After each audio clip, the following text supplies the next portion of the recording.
faly miarahabantsika mpanaraka izao fandarana izao na hatratra ny taona vaovao 2024 no tahin'Andriamanitra sy no asoaviny. Miarabanao ray aman-dreny pastora Rakotomamonjeryzo, filohan'ny departemanta ny ministeran'ny vavaka. Faly izahay miaraka aminao amin'ity folakandro ity. Miarabanao pasteur Raphaël Janoary varinjaka. Miaraba ny mpiaino ny onjapeo rateo azisy sy ny mpanaraka izao tambazotra serasera izao ary ireo zay nanokana ty fotoana ity mba hanaovana ity vavaka fivadikanana androany ity. Ny tompony hitahantsika tsirairay avy. Eny ary avana malala anomboantsika izao fandarana izao dia anaraka hira iray avetrany isika.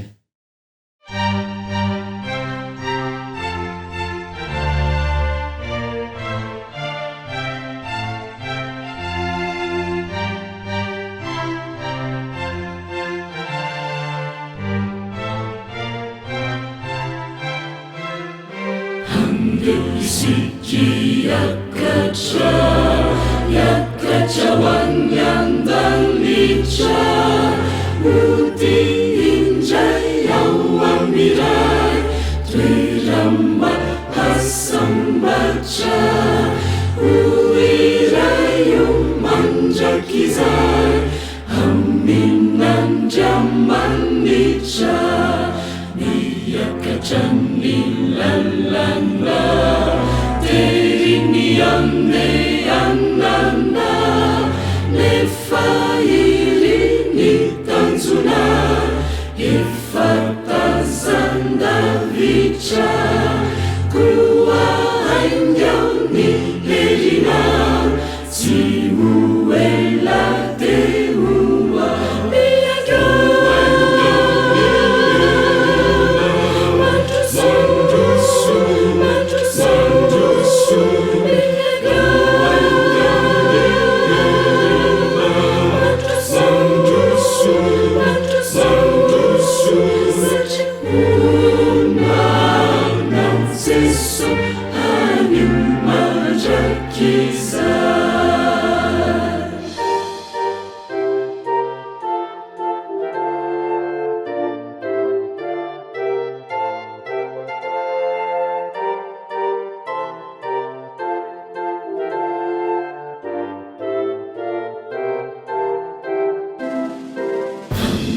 Siki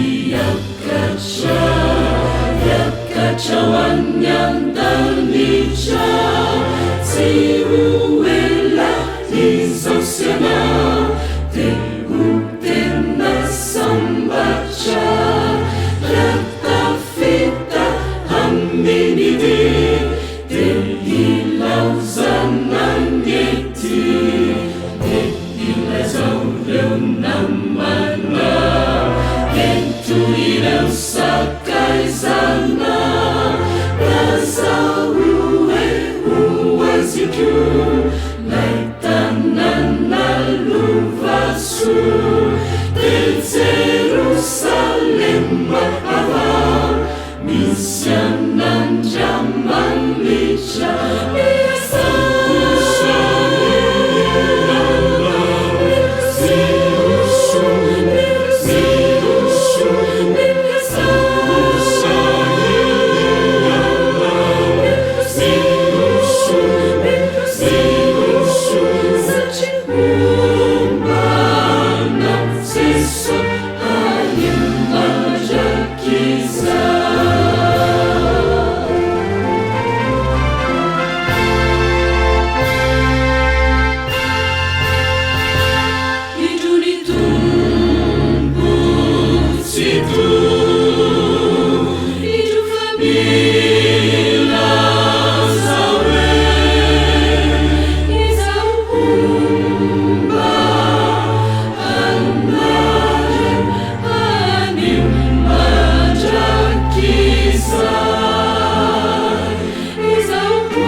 Uirayo mandrakizay aminanja manitra.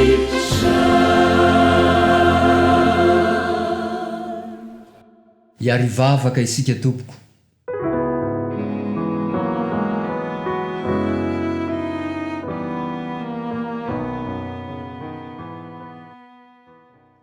Misaotranao izay Andriamanitro satria nomenao ity andro manokana ity azahoanay mivavaka.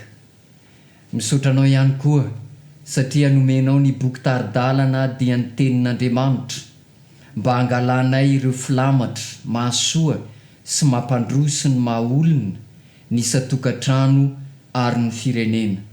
Aoka anatrika an'izao fotoana izao ianao ka hiteraka vokatra tsara ho aminay rehetra izay manaraka izao fandaharana izao amin'ny anaran'i Jesosy.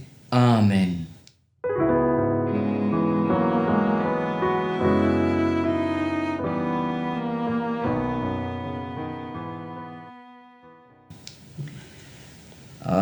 Ray aman-dreny pastory, mba misy fanontaniana kely manitikitika dia ny hoe nahoana moa no nampiarahana tamin'ny fifadikanana ity fotoam-pivavahana androany ity? Araka ny fandaminana sy ny fandahara-potoana avy any amin'ny foibe maneran-tany ny fiangonana adventiste dia fanao isan-taona zany izy ity. Ary raha mijery eo amin'ny baiboly dia misy ao anatin'ny baiboly ireo modely fomba hanatanterahana ny vavaka. Ary tsy hoe mianatra ten'Andriamanitra fotsiny tsika na mivavaka fotsiny, fa tafiditra anatin'ny fiainan'ny olona ao anatin'ny baiboly, olona finoana anatin'ny baiboly amin'ny ampahany ity fifadikanana ity. Ka izay indrindra no anomboana izany amin'ity taona ity satria fiangonana atsika, kristianina atsika dia anisan'ny zavatra trandrahana voalohany indrindra ny fiainana ara-panahy. Ka hoy iaho hoe rariny loatra ary amin'ny fahendrena ny tsilovin'ny fanahy masina ny fidianany avy any amin'ny foibe maneran-tany ity programa ity mba ho amin'ny alalan'ny sakafo ara-panahy sy fanajanonana ny sakafo ara-nofo izay matetika be dia be amin'izao fotoana izao ho an'ny manan-katao no hanomboantsika ny taona. Ka ampiarahana mihitsy izany amin'izao fiandohan'ny taona izao ny amin'ny resaka fotoana hanaovantsika vavaka, handiniantsika tena ary indrindraindrindra ny amin'ny fifadikanana izany. Izay ka fa ny azo amaliko azy pasteur Janoary ny amin'ny hoe nahoana no ampiarahana fifadikanana ity fotoana androany ity. Misaotra indrindra pasteur, mikasika ny fifadikanana indrindra nandritra ny tontolo andro isika efa ndresaka betsaka ny momba ny hoe vavaka sy fifadiakanina, koa moa ve mba azonao fitinina ny tanjona amin'izao fifadiakanina izao andro manokana izao, satria ity fifadiakanina ity na ity fotoam-bavaka manokana ity dia fotoam-pivavahana maneran-tany mihitsy, zany hoe manatanteraka izao fandaharam-potoana izao ny fiangonana ny kristianina rehetra maneran-tany. Ka moa ve azonao fitinina ny tanjona kendrena amin'izao fandaharam-potoana izao? Ny tanjona kendrena moa zany dia ao anatin'le hoe manokatra ny fitehirizan'ny trano fitehirizan'ny lanitra isika. Ary izay no hevitra ndritra ty andro sy fotoana ifadikanana ity, manokatra ny trano fitehirizan'ny lanitra isika ary mivavaka ho amin'ny fandresena ny faharavana ara-panahy. Izay zany no anisan'ny mpanany amin'ity hariva ity. Ary misy loha hevitra moa izay mbola hoentina rehefa avy eo angatana mba hoentinao zay pastora ny amin'izay zavatra izay fa raha fitinina dia izao hoe nahoana moa no asiana ny fifadikanina eo amin'ny fiainan'ny kristianina na asiana ny fifadikanina satria maniry mafy ny fitahian'Andriamanitra isika ny fidiran'Andriamanitra tsihatra eo amin'ny fiainana ara-panahintsika azadina fa isika dia tsy hijanona eto amin'ity tany ity miomana ho any an-danitra isika ary izay sady nefa anaovantsika reo ezaka ara-panahy rehetra fikatsahana ny tavan'Andriamanitra ary anaovantsika fijerena ny Kristy ilay modely mba hiainantsika sahady ary anaovantsika fanandramana iomanantsika izany fiainan'ny lanitra dia ny ety izany. Izay no azo resahana pasteur ny amin'ilay izy betsaka zavatra azo resahana fa raha ohatra hoe apetraka fotsiny izany ilay fanontaniana te hoe nahoana no asiana ty fifadikana ity dia izay no amalitsika azy. Misy azo resahana ihany ao amin'ny baiboly dia ahitantsika fa isaky ny mivavaka any amin'ny fifadikanina ireo olona finoana dia mahazo valim-bavaka izy ireo ary niasa tamin'ny fomba mahery ho azy ireo Andriamanitra. Dia atsika jerena be dia be ao anatin'ny soratra masina any misy valony foana zany ilay fifadikanina ny amin'izay ary amin'ny fomba mahagaga mihitsy no hidiran'Andriamanitra antsihatra amin'ireo olona izay nanao vavaka ohatra fanafahana ny amin'ny fahavalo hitantsika izany ny testamenta taloha ny fanafahana amin'ny fomba mahagaga avy eo am-ponja hitantsika izany amin'ny Paoly sy Silasy sy ny hafa ihany koa ary ao ihany koa ny firotsahan'ny fanahy masina tamin'ny andro pentekosta izany modely asika arahana izany fa asika angatana amin'Andriamanitra izany rehetra izany.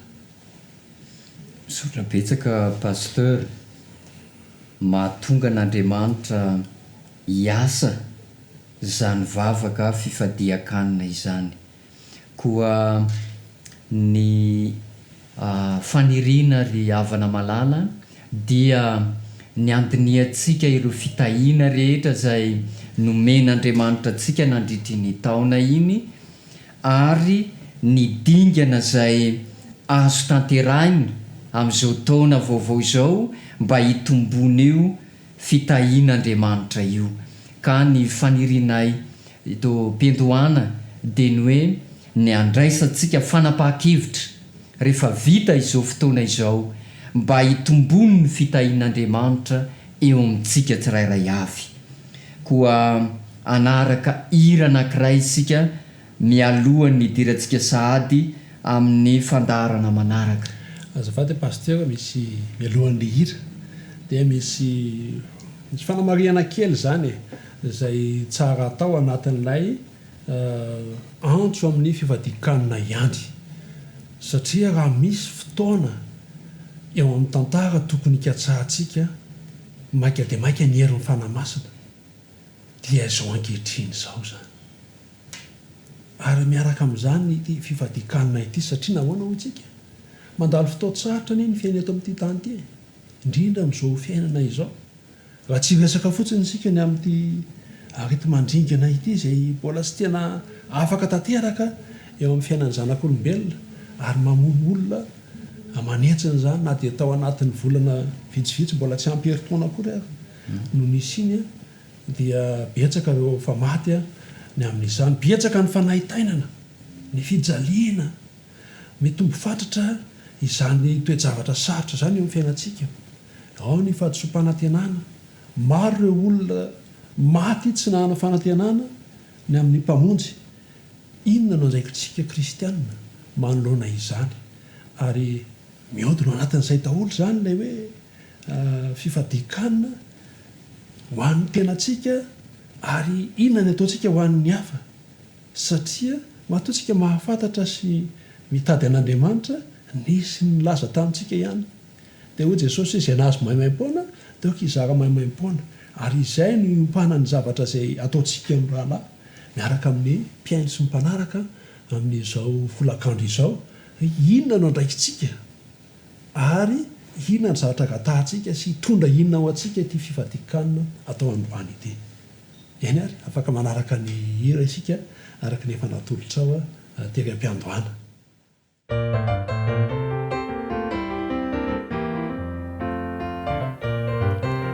isanakatina noanatranarina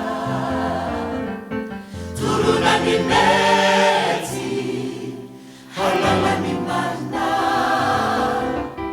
fizany madidiny ray aman-dreny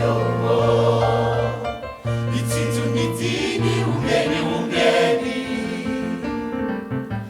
ianatromeny tsy maintsy lalaina izidilazany tsy maintsy ekena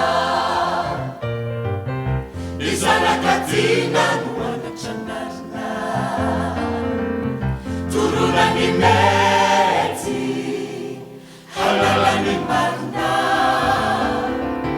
fizany madidiny ray aman-dreny itsinjonidiny omeny ianatromeny tsy maintsy lalaina izidilazany tsy maintsy ekena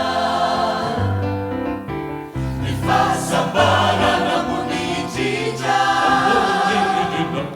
imenaky miaina sanafamindra ny fahasambarana ambony indrindra imenaky miaina no sanafamindra ny fahasambarana mony indrindra imenaky miaina no sanafamindra fahasambarana ambony indrindra imenaky miaina no sanafamindra atolotra antsika rekehitriny ny fizarana roa lehibe ny amin'ny fandaharam-potoanantsika amin'ity folakandro ity ny fizarana voalohany dia ny lesona tsoahana avy ao amin'ny fanoharana nataon'ny tompo mikasika ny virjiny folo ary ny fizarana faharoa kosa dia ny lesona faharoa ny amin'io fanoharana izay nataon'ny tompo io indrindra hanomezana anao ireo dingana eniny fanafahana koa ny fanirinay dia mba hoeny ampelantananao zany tsy ambaratelo eniny ny amin'ny fanafahana izany ka samy andray fitahiana sy tombontsoa avy amin'izany isika rehetra tiana ihany koa ny manambara fa isy andiana vavaka manokana zay ho tanterahana amin'izao folakandro izao ka ho zarana 3 lehibe ireo vavaka ireo vavaka fisaorana aloha noho ny fitahian'Andriamanitra nandritra iny taona iny ny fahasoavana izay nomeny antsika menakavy ka mendriky ny isaorana sy derana azy isy ihany koa ny vavaka manokana ho amin'ny fanolorantena amin'izao taona vaovao izao dia mahafaly anay ny mitarika atsika amin'izany vavaka fanolorantena izany ary ny andihana vavaka farany dia ny vavaka fanelanelanana izay tondranam-bavaka andreo atom-bavaka samihafa koa mangataka ny ray aman-dreny pastora Rakotomamonjy Erizo isika mba hampiray atsika ny amin'izany vavaka fisaorana sy fideranan'Andriamanitra izany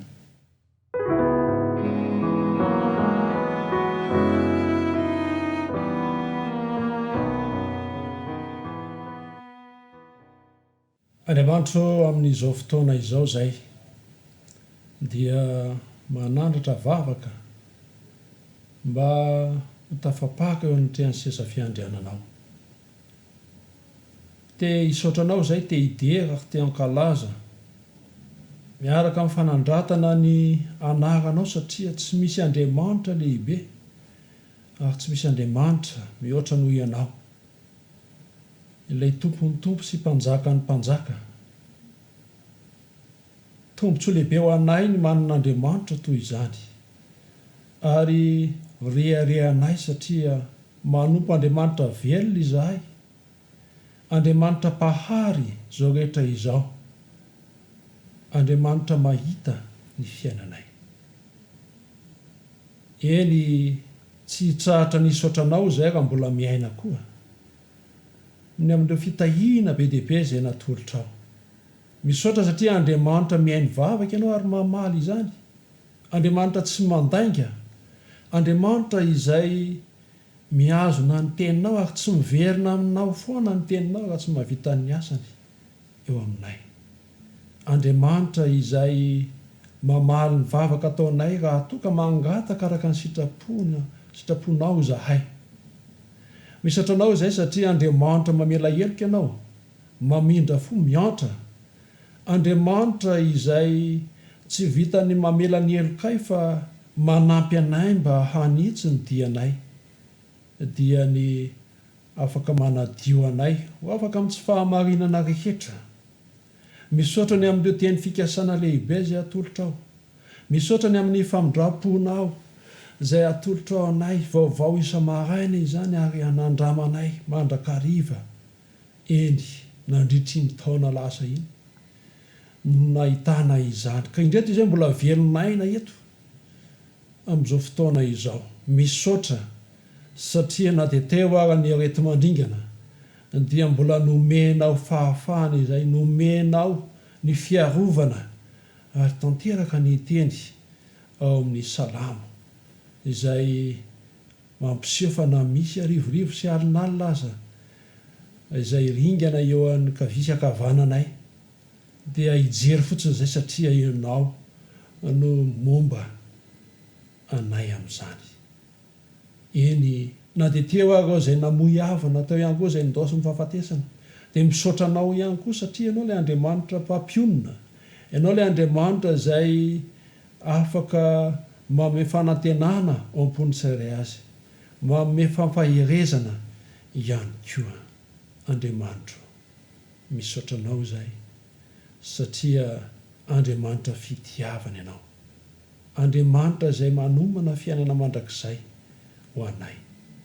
Misaotra satria ianao dia miazona anay ao anatin'ny teny fikasanao. Koa dera sy laza ary voninahitry natolotra ianao Andriamanitra. Ary irao ny fanano masina mba hanampy anay, mba ankalazanay mandrakariva izany anaranao sy ny mahalehibe anao izany raha mbola miaina koa. Amin'ny anaran'i Jesosy Kristy sy ao amin'ny Kristy irery ihany no hanonana sy anandratana izany vavaka izany. Amen. Amen.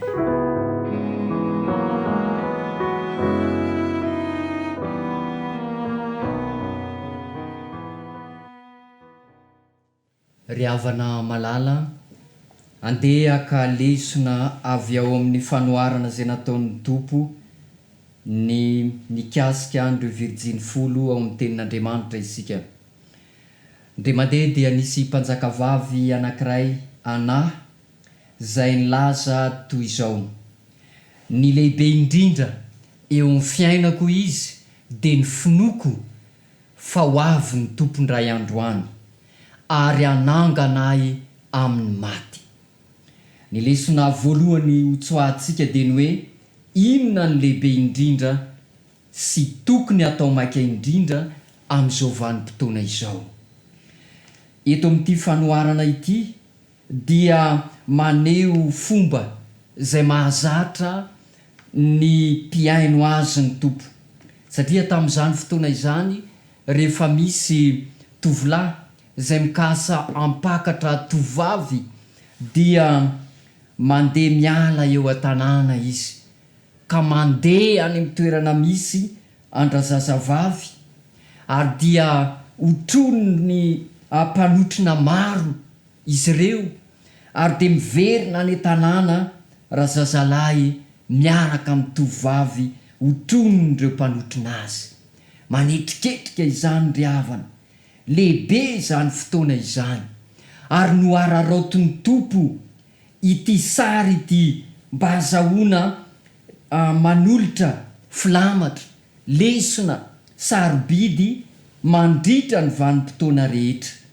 Anankiray amin'ireny no andeha ho raisitsika ao amin'ny filazantsara araka Matio 5:20 ka ny 5 dia manambara n'izao toe-javatra izao: ary raha naharitra ela ny mpapakatra dia samy rendrehana avy izy rehetra ka dia natory.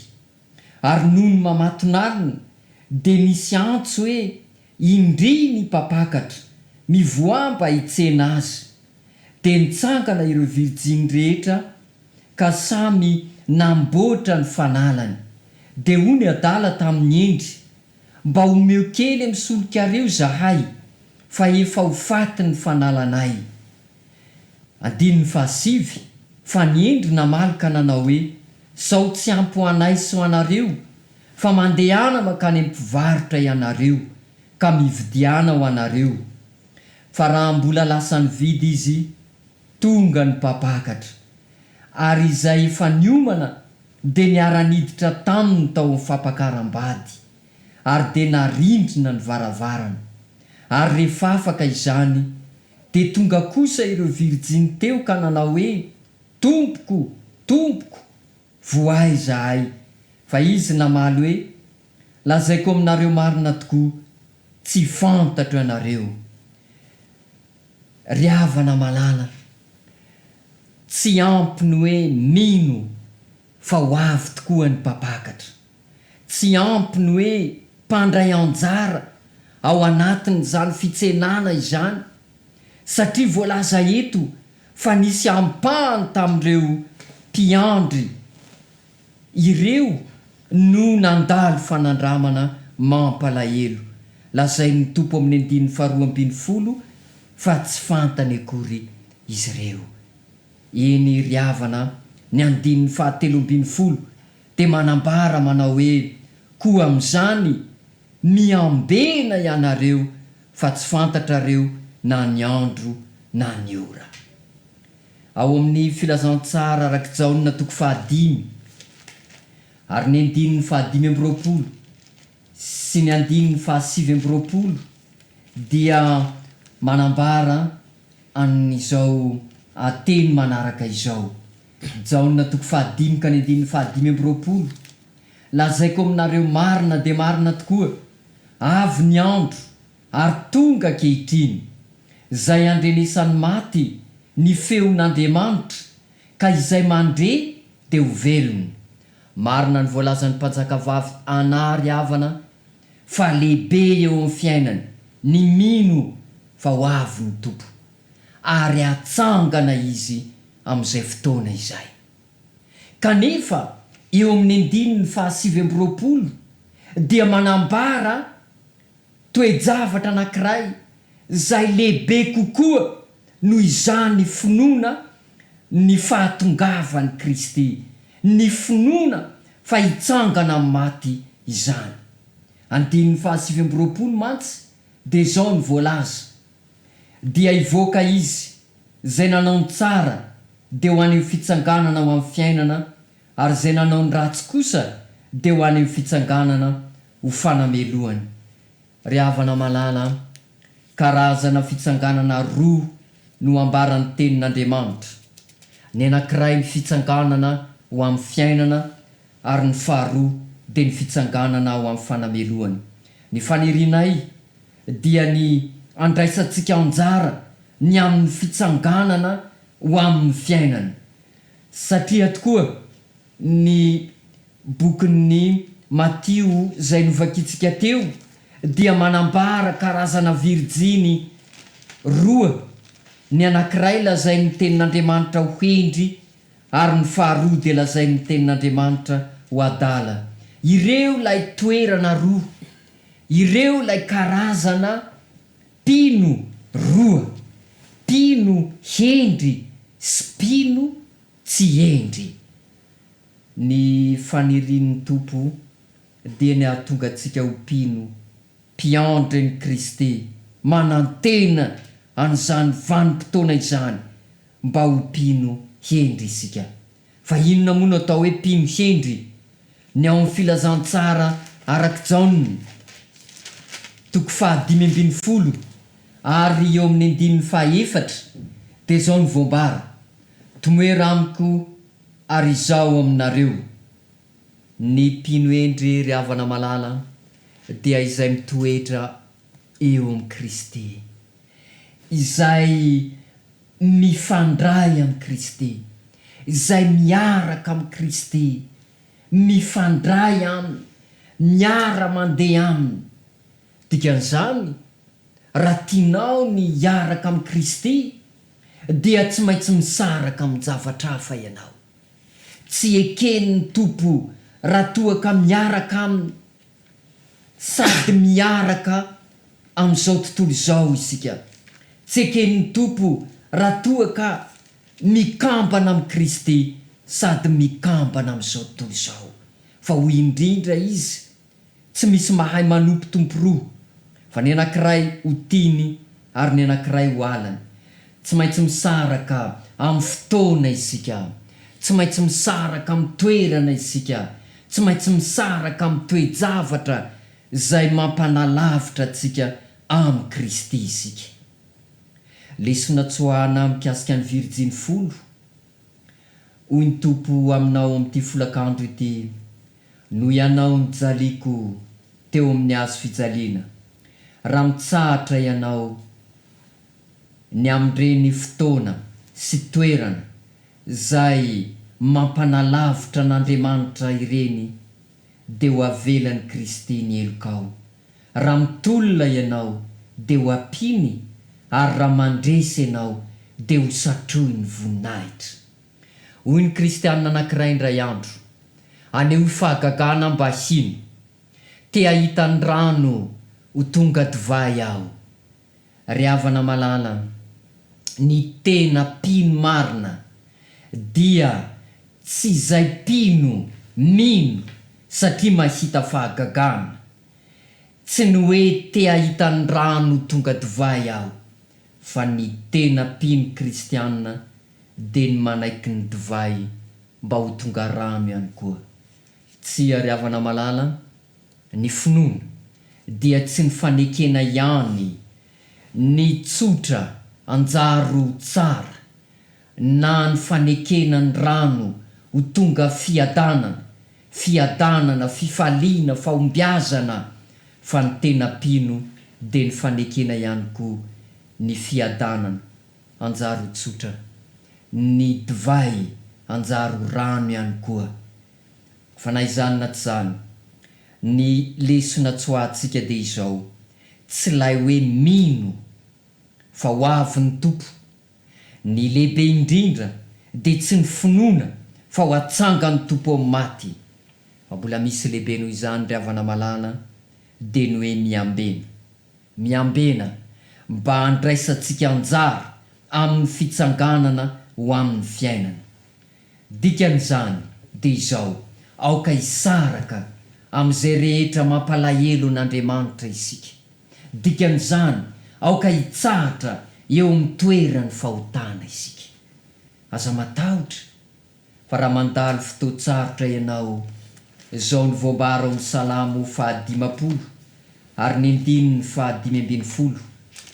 Salamo 50 ary ny 5:5. Raha toa ka mandalo fotoan-tsarotra ianao, dia izao no valitenin'Andriamanitra: antsoy aho amin'ny andro fahoriana, dia hamonjy ianao aho ka hanome voninahitra ahy ianao.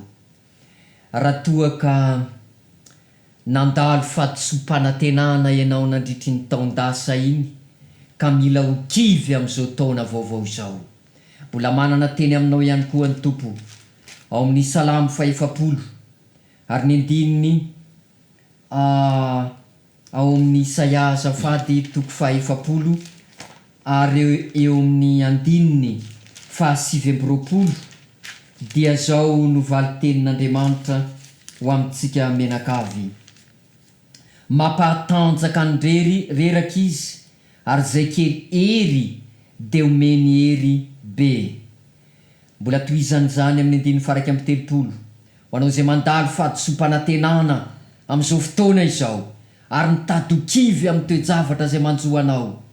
Zao ny tenin'ny tompo fa izay miandry ny Jehova te mandroso hery elatra ny akarany tahaka ny voromahery hiazakazaka izy nefa tsy ho sasatra, andeha izy nefa tsy ho ketraka. Aza matahotra lesona tsoahana ry havana malala misara amin'ny fahotana. Zay ihany fa raha manatanteraka an'izany ianao dia ho tanteraka aminao ny teny fikasan'Andriamanitra ao amin'ny Isaia 1:7 ary ny 10:10. Aza matahotra ianao fa momba anao aho, aza mierikerika foana za no Andriamanitra ao, mampahery anao aho sady mamonjy anao, mitantana anao amin'ny tanana akavanany fahamarinako aho. Lesona voalohany tsoahantsika ry havana malala amin'ity fanoharana zay nomen'ny tompo ity dia tsy ny mino ihany fa ny miambina ihany koa, ary ny anankiray amin'ny fiambenana zay tokony atao dia ny fisarahana amin'ny fahotana. Andriamanitra ny fiadanana ane ampahery antsika ka andray zany dingana izany isika amin'izao taona vaovao izao.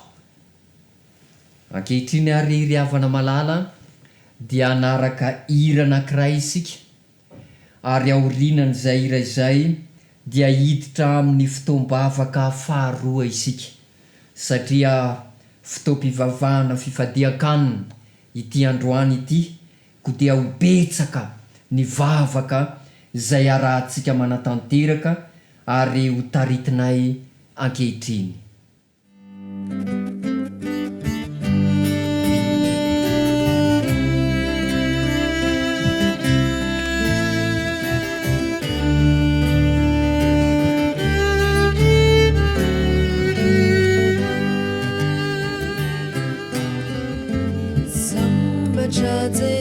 Ni ulumelu kaisai maneni nasi mitumanira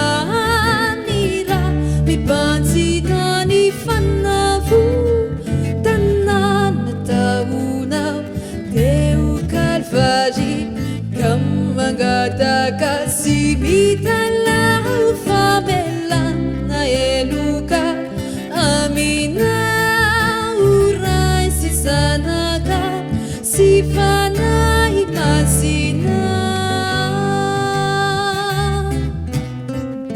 sambacha zeso ni ulumelu kaisa maneni nasi mitumanira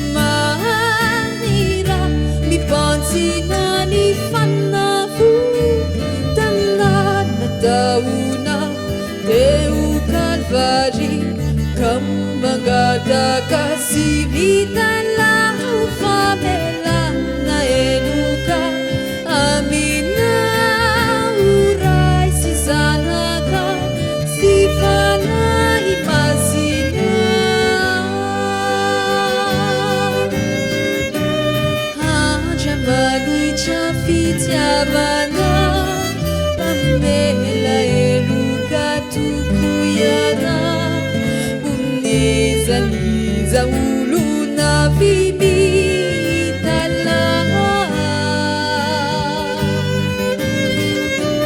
tia na wipepa kizaha na de faratsi ni funa bandu vani fiana na mancha kizaha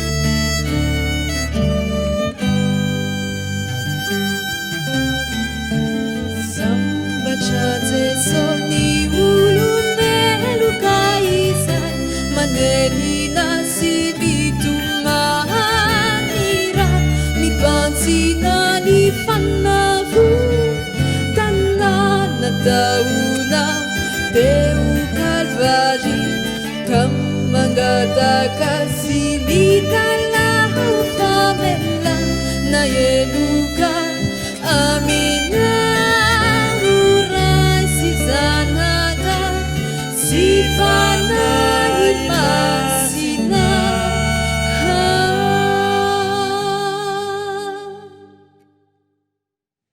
iarivavaka isika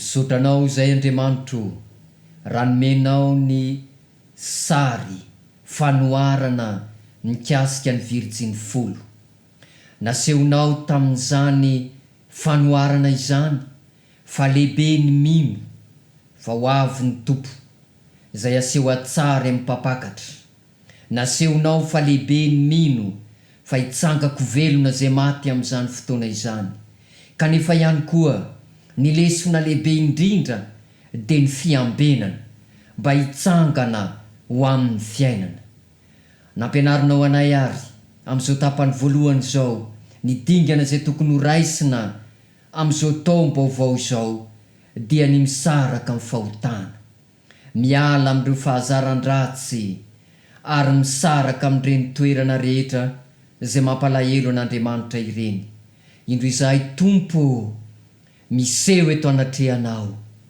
koa mangataka famelan-keloka esory ny fahadisoanay Andriamanitro fa meloka izahay aoka ampamirapiratra ny tavanao avy eo amin'ny seza fiandriananao ianao ary aoka mba hitehaka anay tsirairay avy zay manaraka izao fandarana izao ny famirapiratry ny tavanao ho rano manadio ny fiainanay tompo esory ireny fahadisoana rehetra vitanay nandritry ny taona ireny zay nampalahelo anao zay mampangiry firy anao esory ireny fahadisoana mahamenatra ireny nandehananay tany amin'ny toerana mahamenatra ireny raha eo fafao amin'izao ora izao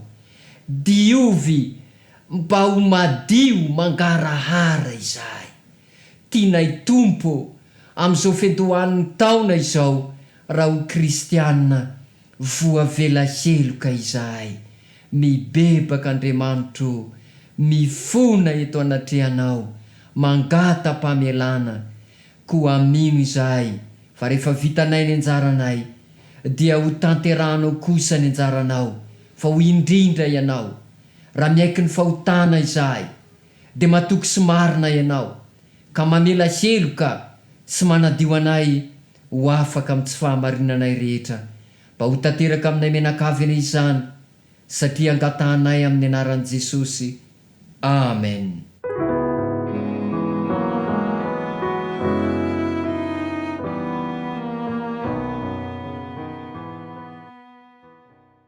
Ry havana malala mialohan'ny dirantsika amin'ny tapany faharoa zay tena lehibe tokoa dia anolorana anao ireo dingana enina ny fanafana dia indro mahafaly anay ny manolotra anao andiana hira mba azahoantsika ho vonona ny amin'izany fandarana izany.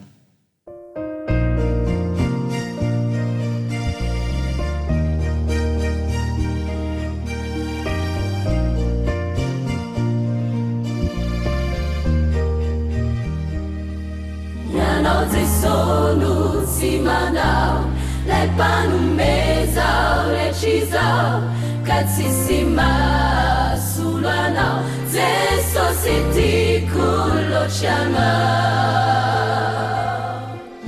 ni fani rinanati qua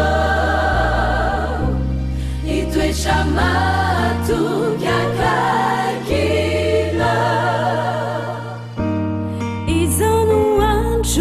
anolorako ny fiainako sono fotona anavozako ny fiainako fianako atolotroanao oraiso oanao kazakao ankatozay tinao ianao jesono tsy manao lay mpanomezao rehetrzizao ka tsisy mahasolo anao jesosy tiako loatry anao ny fanirina anatiko ao hitoetra matoky akaikina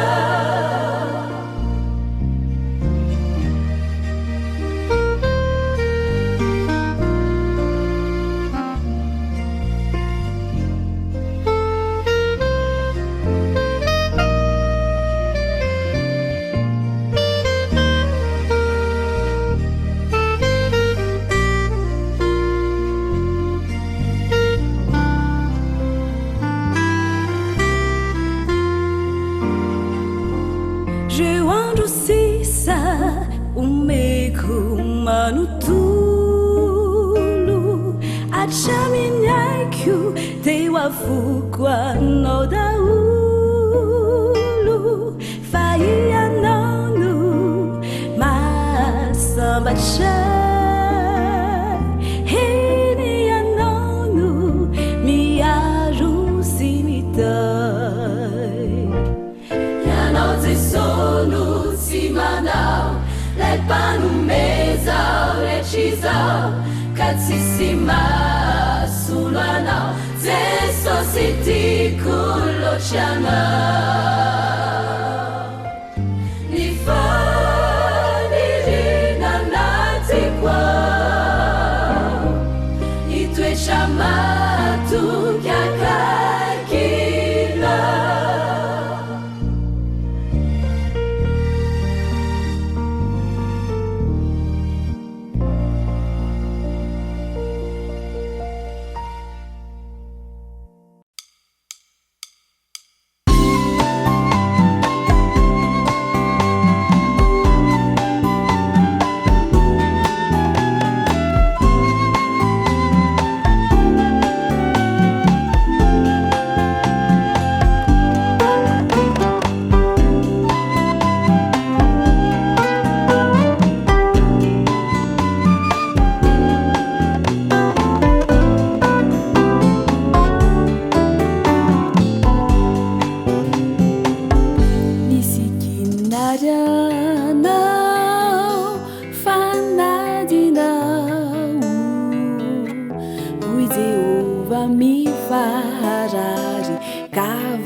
Lalani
child hanakaki kuku kanjela feumiture hanjamani chao hona funa utuku hitizana kau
endriavana tonga amin'ny famidara-potoana sy ny fizarana faharoatsika zany amin'ny zao fotoana izao a dia ijerentsika ireo dingana enina ho amin'ny fanafahana satria anisan'ny antony anaovantsika izao fivadikanina izao ihany koa ny fanafahana atsika amin'ireo zavatra fahazarana tsy fiara baiboly a ireo zay fomba fiaina mety tsy fanaraka amin'ny sitrapon'Andriamanitra izay iainantsika izay tsara ny manaiky fa misy heritsy avy amin'Andriamanitra mahatonga antsika ho tavela ao anatin'izany zavatra izany ka izay indrindra no antony anisan'ny anaovantsika ny fifadikanina mba hanafaka antsika amin'ireny mety hoe veritsika fa mandeha ho azy ireny kanefa tsy mifanaraka amin'ny sitrapon'Andriamanitra.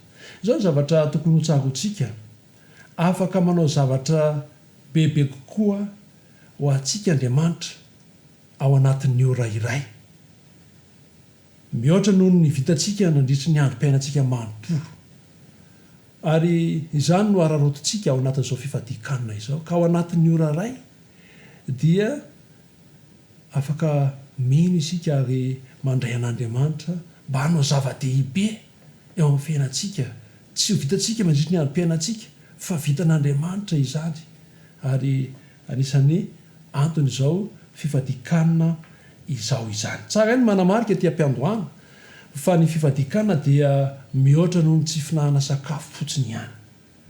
Ny fifadikanina dia fisafidianana tsy hanao zavatra mba hahazoana mivavaka ampiniavana bebe kokoa sy amin'ny fo kokoa ary amin'ny fifatohana bebe kokoa amin'Andriamanitra. Izay no fifadikanina fisafidianana tsy hanao zavatra mba hahazoana mivavaka ampiniavana bebe kokoa amin'ny fo kokoa ary mifantoka amin'ny fanahy bebe kokoa hatrany. Zay ny fifadikanina ilaina tanterahantsika manentana anao ary izay hivavaka sy hangataka amin'Andriamanitra ary na hoe inona ny karazana fifadikanina tianao atao.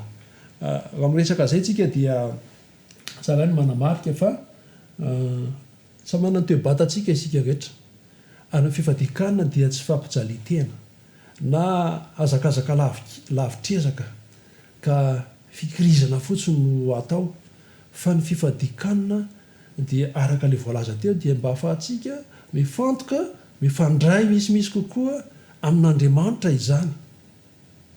Dikan'izany dia izao mety misy fomba zay ataony anankiray mampifantoka azy amin'ny fifandraisana amin'Andriamanitra mahatonga azy ana fiainam-bavaka bebe kokoa sy amin'ny fo kokoa kanefa mety tsy ety amin'ny anankiray izany ny amin'ny toe-batany sy ny amin'ny toe-panahiny. Ohatra hoe misy zao ohatra ny mifahadianina tsy mandray na dia rano ary ao anatin'ny 420 ora zany hoe nanomboka maty masoandro maly zany mandra-patonga ny maty masoandro afaka ora vitsivitsy rehefa avy eo fa amin'ny sasany zay dia tsy mety satria mety tsy tatiny izy mety mamahivainy amin'ny vavafony mety marary ny vavoniny mety godrogodro sy valabalaka daholo ny vanitaolana rehetra iny dia mety isotro rano izy izay mety apety azy ampitonitony an'izay vatany ahafahany mba mivavaka amin'ny finiavana bebe koa sy amin'ny fo kokoa.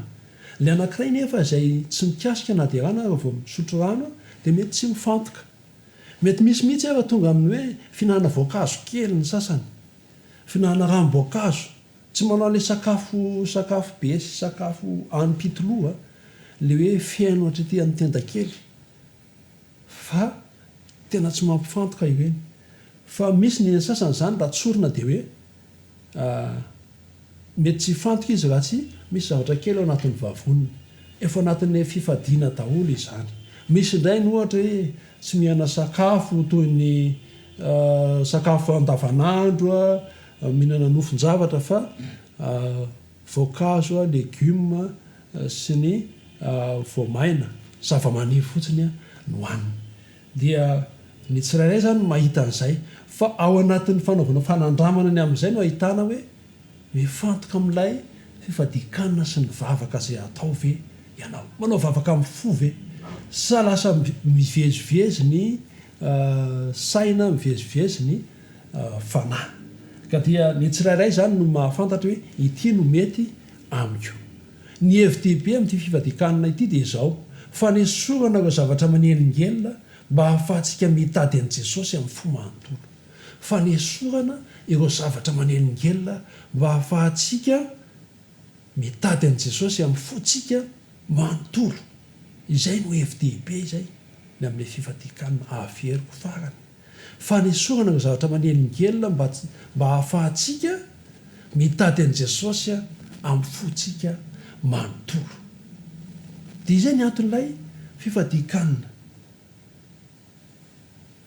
zaratsara marena melohan'ny diratsika amin'ireo dingana nakelina ny amin'ny andraisantsika fanafana dia izao andriamanitra dia tsy mitady vavaka tsara loatra mipetrapetraka mety miaraka amin'ny lantom-peo sy ny zavatra rehetra sy ny zavatra rehetra mety ambabo fo tsy hividintsika na kôtikôtiantsika amin'izany andriamanitra miaratsiny amin'ilay fitenenana tsy izay fa andriamanitra dia mitady mpivavaka tsopoa mikatsaka azy ka aza mijery mihitsy zany hoe vavaka ranona ohatra metimety izany mahafinaritra izany fomba fivavana zany sy ny sisa dia ino no arahanao ataovy amin'ny fomba fiteninao ny vavaka aza makatahaka amin'ny rakoto na rahabe na rahasoa na rahavao miaratsiny datoka misy anarantsika ny amin'izay fa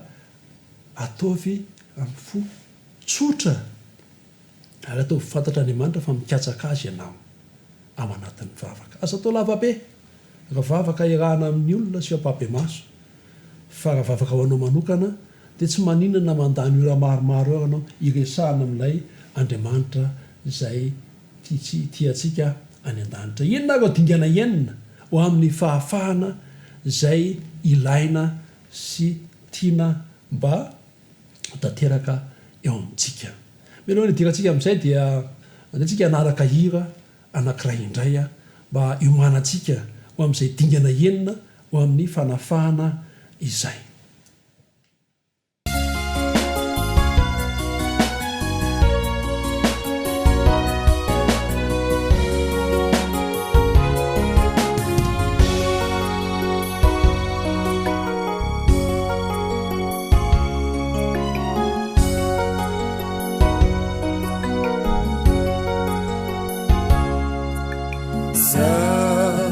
Jesosy mba maniry ny anao ny sitrakao efa ela no nikiry tsy naomby hatramizao raha anio mandreny antsonao dia torotoro fo to hiova olombaovao tapakevitra ifo nefizany tsy maharitra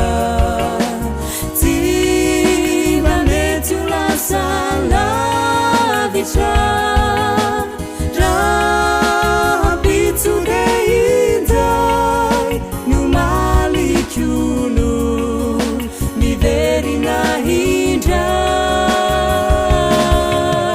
zao Jesosy mba tantano oh aruvi situhanu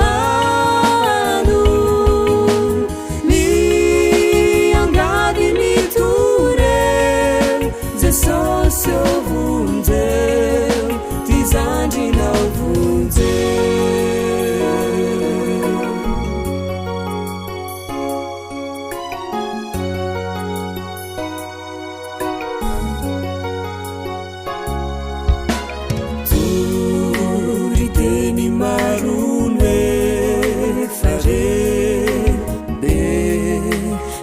anatravoaray fa ny ampiatry reny ane de tao sarotra tsy ay vao mandroso indray mandingana hoe hanaraka anao dia indro favofingana potraka sy lavoa tsy azo antokany hoaviko tsisy antenainany amiko raha tsy tantananao de inoko fa tsy ho tafita aza velande irery o ampio fankely ery miangady mitoreo jesosy ovonjeo ty zandrinao vonjeo jesosy ovonjeo ty zandrinao vonjeo jesosy ovonjeo ty zandrinao vonjeo. eny ary ireo dingana enina zay mitarika atsika eo amin'ny fanafahana na ny fahafahana de izao ny voalohany a dia mila manaiky ampanetretena amin'Andriamanitra ny ota manokana tonga ao an-tsainao ianao zany hoe zay ota tonga ao an-tsainao ao zany dia ekenao ampanetretena amin'Andriamanitra izay zavatra izay ary ataovy ekeo ataovy ohatra ny hoe fantatr'Andriamanitra na de efa fantany ary fa mazava aminao ny amin'ny hoe fahotana mazava aminao le izy ary marina ny fanatonana ampanetretena amin'Andriamanitra mila miaiky atsika mila manaiky zay moa zany mila manaiky isika fa mpanota ary le tonga ao an-tsaina de ekena ao anatin'izao fifadikanina izao mantsiny de ataon'Andriamanitra mazava sy miariary eo amintsika ireo zavatra tsy mety rehetra ireo fahotantsika ireo tsy fantaterahno anatsika ary ao anatin'izao fifadikanina izao a no andinia tena ho an'ny tsirairay avy dinio ny tenanao na mitoetra ny finoana na tsia de zaao zany ny ara-panahintsika ny amin'izay zavatra izay ary mitamberinao an-tsaina sy aho-tamberiny fanamasina daholo inona ireo fahotana zay tokony ifonana eo anatrehan'Andriamanitra inona ireo fahadisoana eloka zay tian'Andriamanitra mba eketsika eo anatrehana zay zany ny voalohany ekeo ampanetretena amin'Andriamanitra ny ota manokana tonga ao an-tsainao zay ny voalohany zay ny faharoa de izao mangataka famelana amin'Andriamanitra ary ireo zavatra anankiroa de tsy afaka misaraka satria tsy eto mihitsy zany ny fangatanao famelana raha tsy efa niekenao le zavatra le filazana zany mamelana elokay rehetra dia ohatrany tsy de mitombona eto ary efa tsy tokony voambolana mivoaka ny vavantsika itsony izany rehefa mivavaka amin'Andriamanitra isika raha eo ampabemaso de mety azo ivierina ihany zay vavaka pabemaso fa raha ho anao any amin'ny mamitakona de hoe mamelany eloko rehetra dia tsy de mety loatra izay satria mila ekena mihitsy lay izy hoe inona lay fahadisoana sy fahotana tonga ao an-tsainao araka ny tariany fanamasina de mangataka famelana ny amin'io zavatra io zay ny faharoa zay mangataka famelana ny amin'io eloka io rehefa miaiky voalohany indrindra ny ota isika ary avy eo mangataka amin'Andriamanitra anadio atsika mifototra amin'ny famendrehan'ny rahan'i Kristy izay nalatsaka vao tena misy ilay fanadiovana miaiky dia mangataka ny fanadiovana antsika izay vao tena misy ilay fanadiovana izay ataon'Andriamanitra amintsika mila mino ny amin'ny rahan'i Kristy zany tsika izay nalatsaka mba ho famelan-keloka ho antsika ary manaiky ny fahadisoana ny azan'izay zavatra izay. Ny fahatelo pasteur dia ny miodina ary mandeha amin'ny lalana vaovao hafa. Zay ny fahatelo, miodina ary mandeha amin'ny lalana vaovao hafa. Raha toa ka tany avaratra ny lalanao teo aloha dia mandeha any atsimondray rehefa navita izay fekena ny eloka sy fangatahana famelana sy fanadiovana avy amin'Andriamanitra izay. Izay le voalaza amin'ny tenin'Andriamanitra hoe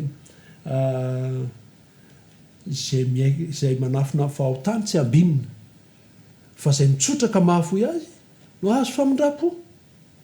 Izay io le tenenina teo hoe le manafina zany dia tsy manaiky ary tsy mitsotra fa ilay mangataka famelana zany mitsotra izany dia mahafoy azy no azo famindrapo. Le hoe mahafoy resahana zany ao amin'io voalaza ny tenin'Andriamanitra io dia ilay miodina miala amin'ilay lalana teo ary miverina any amin'ny lalamarina izany. Izay zany ny fahatelo izay. Ao boky anankiray atao hoe dio amin'ny Kristy dia misy zao teny izao: ny fibebahana dia tsy maintsy misy fahatsiarovana mangiry-firy noho ny fahotana sy ny fahafoizana izany. Zany hoe le olo anankiray manota izany dia tokony hahatsiaro mangiry-firy mihitsy hoe tena tsy mety nataoko ity, manenjika azy ny sainy, manenjika azy, manaikitra mihitsy ny feon'ny fieritreretany hoe Kristia nombona no fahotako noho izao, dia mbola izao ihany ve no nataoko. Ary izay fotsiny ara dia efa hitarika an'ilay olona hoe tena tsy hanao ntsony aho, mahatsapa mangiry-firy ny amin'ny fahotana ary mahafoy izany, zany miala tanteraka mihitsy ny amin'izay zavatra izay. Tsy afaka hiala amin'ny fahotana isika raha tsy mahita ny tena mahafahotana azy. Izay zany tsarotsarovatsika izay. Tsy afaka hiala amin'ny fahotana isika raha tsy mahita ny tena mahafahotana io fahotana io. Ary rehefa banjina ny hazo fijaliana sy izay nieretan'ny Kristy teo ambonin'ny hazo fijaliana isika dia afaka mangataka amin'Andriamanitra ho aseho ianiko ny tena maharatsy ity fahotana ity, ny tena endrika ity fahotana ity, fa ho ataon'Andriamanitra izany. Ary raha tsy efa miala tanteraka amin'izany ao am-potsika isika dia tsisy fiovana tanteraka izay tsara eo amin'ny fiainantsika. Miala tanteraka ny amin'ny fahotana io ao am-po zany ny olona anankiray dia tsisy fiovana tanteraka tsara eo amin'ny fiainan'ilay olona anankiray. Dia eo amin'ny Kristy pejy 420 no misy izany teny izany. Izay zany lay anankitelo teo ekena mpanetreteny amin'Andriamanitra ny fahotana tonga ao an-tsaina. Faharoa dia mangataka famelana amin'Andriamanitra. Ary fahatelo dia zao miodina ary mandeha amin'ny lalana vaovao hafa ilay olona anankiray. Ny fahaefatra dia zao hoe angatao amin'Andriamanitra, na hoe angatao Andriamanitra aneho aminao raha misy zavatra hafa tokony hatao momba ny fahotana manokana. Angatao Andriamanitra mba aneho aminao raha misy zavatra hafa tokony hatao momba ny fahotanao manokana izany.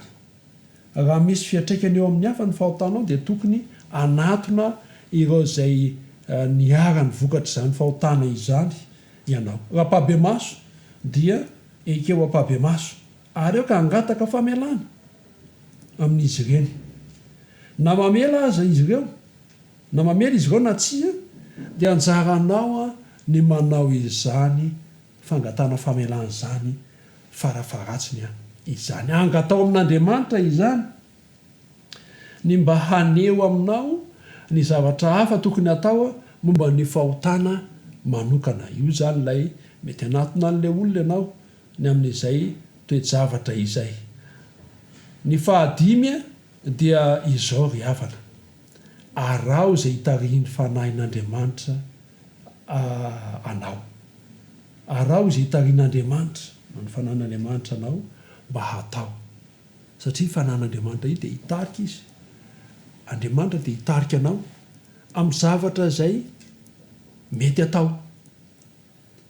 Eny, miainga avy amin'ny tsy fiverenana amin'ny fahadisoana teo aloha izany. Raha miteny amin'Andriamanitra ianao fa vonanao zay ilainy mba hanitsiana ny toejavatra, dia ataovy zay asehony anao.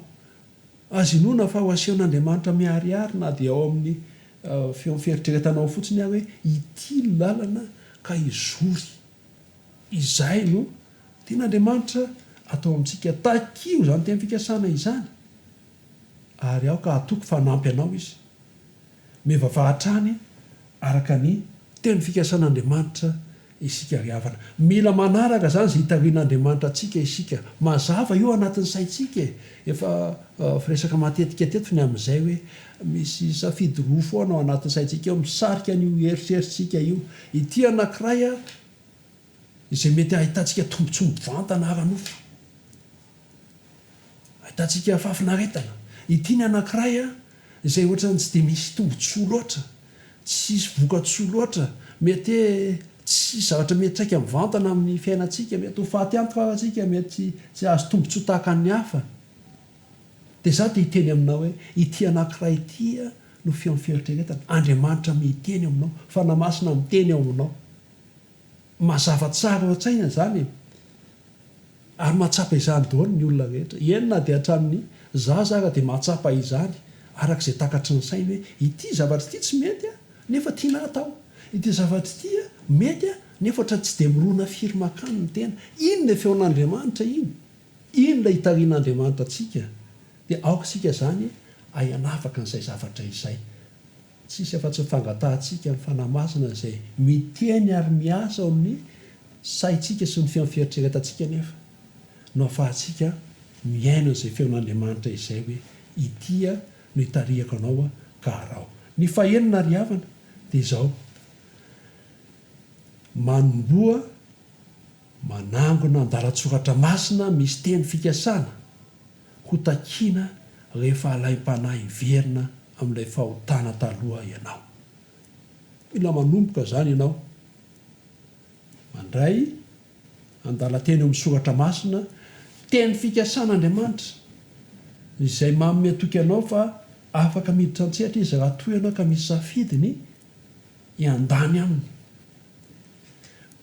mba hahatonga anao tsy hiverina amin'ilay fahotana teo aloha intsony.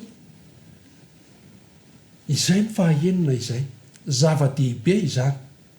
Zao voalaza ao amin'ny boky anankiray atao hoe pastoral ministry, pejy 520 no ahitana izany. Amin'ny fiambenana sy ny vavaka dia azo tandremana tsara ireo mampahalemy antsika indrindra ka mahatonga azy ireny ho tanjaka indrindra ho antsika, ary afaka hitarika fakapanahy isika, ary afaka hiatrika fakapanahy isika zafady, nefa tsy ho resy. Amin'ny fiambenana sy ny vavaka atao dia azo tandremana tsara ireo mampahalemy antsika indrindra mba hahatonga azy ireny ho tanjaka indrindra ho antsika, ary afaka hiatrika fakapanahy isika, nefa tsy ho resy. Ry havana, mahereza, satria ny ten'Andriamanitra dia tsy nitenenina foana hoe raha ny zanaka no afaka dia ho afaka tokoa isika.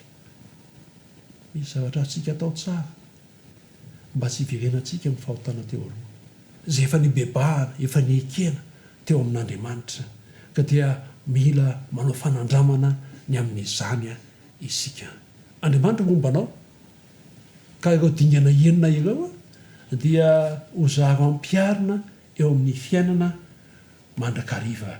Raha somary averina sy fitinina kely zany izy teo, dia ny voalohany dia zao hoe ekeo ampanetretena amin'Andriamanitra ireo fahotana manokana na ota manokana tonga ao an-tsainao, ekeo amin'Andriamanitra izany. Faharoa dia zao mangata famelana amin'andriamanitra mila mangataka famelana amin'andriamanitra isika ary ho fahatelo dia hoe miodina ary mandeha amin'ny lalina vaovao hafa zany hoe tsy manohy le dity ao zany zay hita fa tsy mety teo anatren'andriamanitra tsy manohy le fiainam-pahotana mizotra amin'ny lalam-piainam-pahotana fa miodina ary mandeha amin'ny lalana vaovao hafa zay sokafan'andriamanitra eo anoloantsika ny faefatra dia zao angatao andriamanitra aneo aminao raha misy zavatra hafa tokony atao momba fahotanao manokana io zany le manatona an'le olona ihany koa ianao raha tokana isy nanaovanao fahadisoana izany ny fahadimy dia zao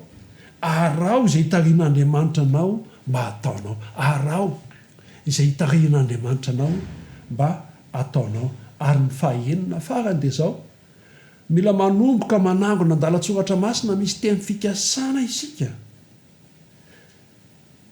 izay ho takina amin'andriamanitra rehefa alaim-panahy iverina amin'ny fomba taloha sy ny fahotana teo aloha andriamanitra hombantsika tsirairay avy amen amen mialohany antsika ny anoizantsika ny fotoana amin'ny alalan'ny vavaka antsika mbavaka ilay zavatra nankienina iteo ary isy ihany koa vavaka zay ho ataontsika ho amin'ny mpitantanasa hatrany amin'ny foibeka hatrany amin'ny fiangonana zay ho tanterantsika fa aveo dia andre sy anaraka hira anankiray isika zay angatantsika ny ao amin'ny teknisianina izany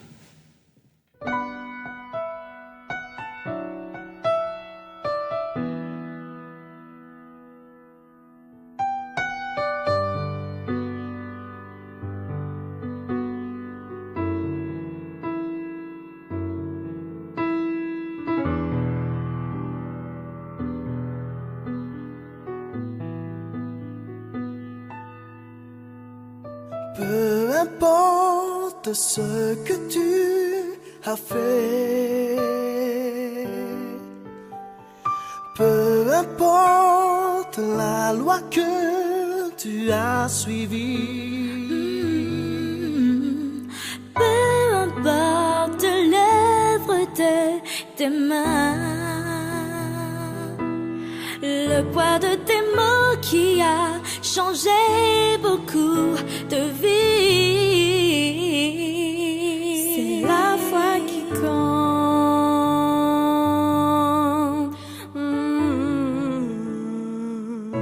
C'est la foi qui compte.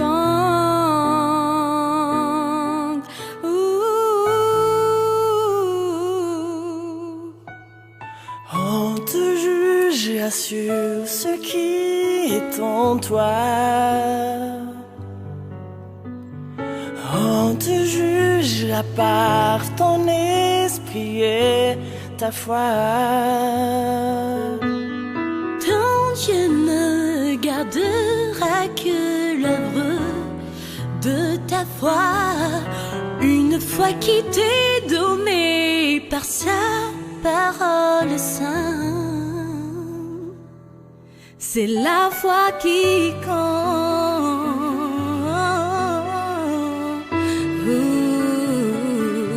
C'est la foi qui compte.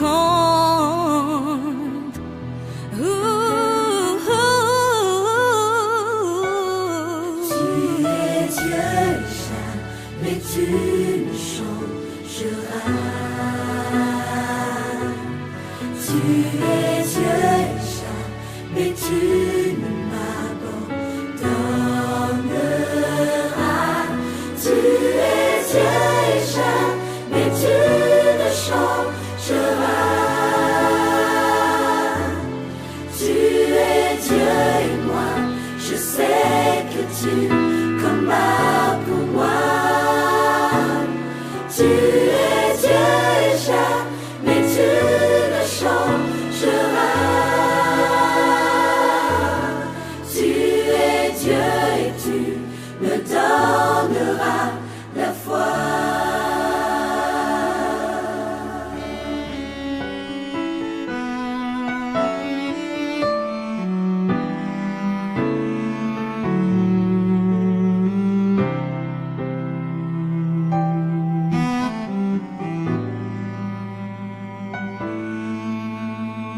Notre Dieu seul Dieu vivant.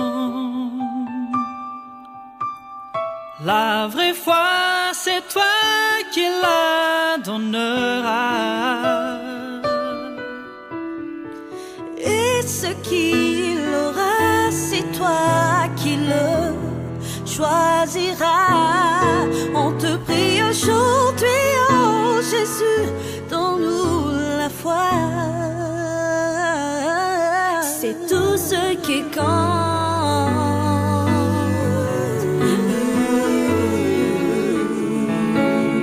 C'est ta foi qui compte.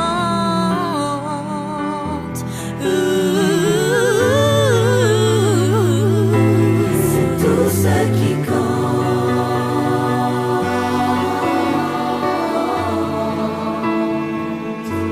C'est ta foi qui compte.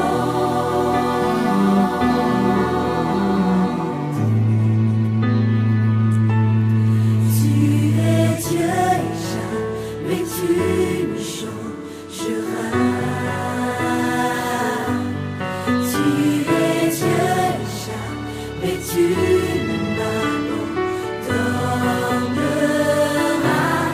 Tu es Dieu et jamais tu ne changeras. Tu es Dieu et moi, je sais que tu combats pour moi. Tu es Dieu et jamais tu ne changeras. Tu es Dieu et tu me donneras la foi. Tu es Dieu et jamais tu ne changeras. Tu es Dieu et moi, je sais que tu combats pour moi. Tu es Dieu et jamais tu ne changeras.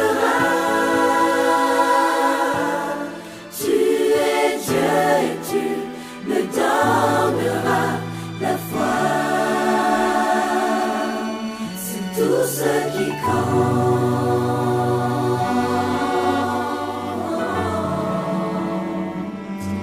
C'est ta foi qui compte.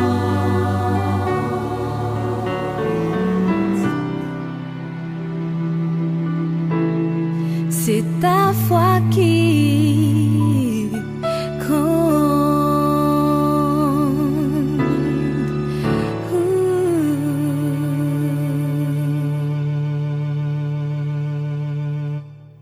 Iany ara dia manasa atsika mba anondrika ny lohaka na kipomaso any amin'ny toerana izay misy atsika any. Raha azonao atao ny mandohalika dia afaka mandohalika ihany koa ianao fa ivavaka isika ny amin'ireo dingana enina zay ho amin'ny fahafahana lalovantsika teo ary anao vavaka fanerany ananana ho amin'izao fandaminana asa ny fiangonana maneran-tany izao isika. Iara ivavaka isika araka anondrika ny loha ivavaka.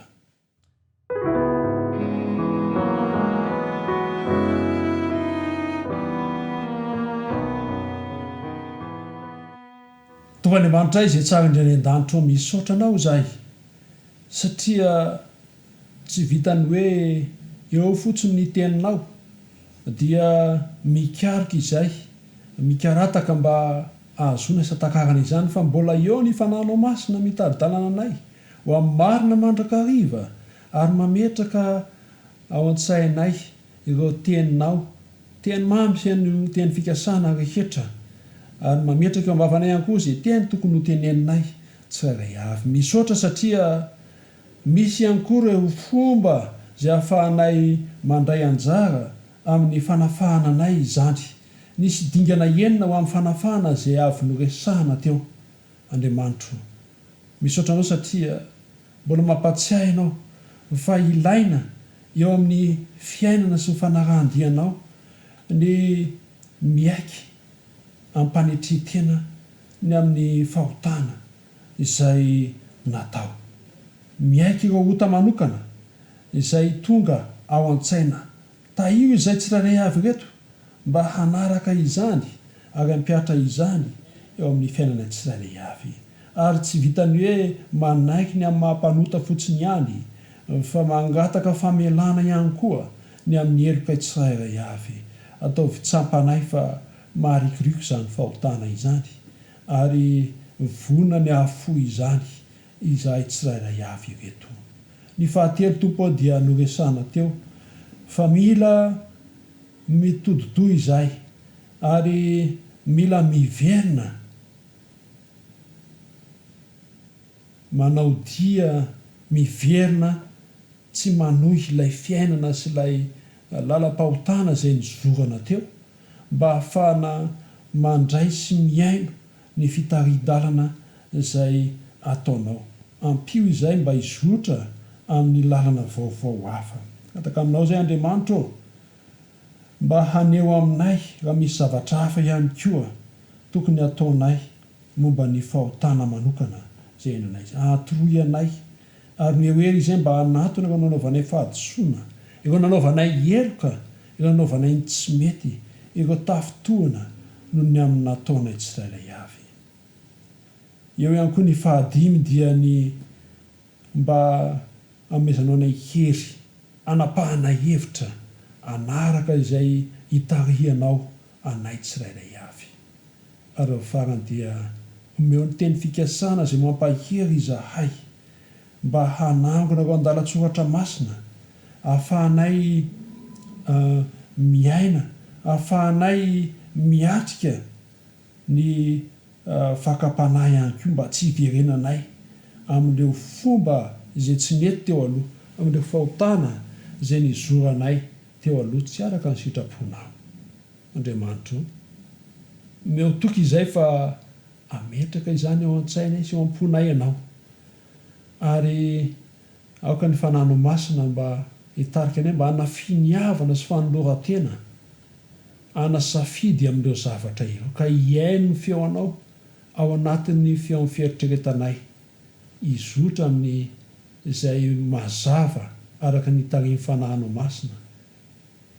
Eto ihany koa izay tompo dia te hivavaka ny amin'ny fiangonana sy ny fandaminana, ity fandaminana lehibe izay naoronao ity ary fandaminana tsara indrindra raha mbola misy ihany koa eto amin'ity tany ity. Mangataka aminao izahay ny amezanao fahendrena trany ireo mpitantanasa rehetra isam-baratongany, aoka mba hotohananao hatrany izy ireo hery tanjaka fahasalamana mba avitany sy atotosany ny adidy sy andraikitra izay nanendrenao azy ireo hatrany amin'ny conférence générale izany, ireo mpitantanasa izay nofidinao aoka mba aneo fa miteny amin'ny alalan'izy ireo ianao ary mampiseho ny fisainanao amin'ny alalan'izy ireo, mampiseho ny sitraponao amin'ny alalan'izy ireo izay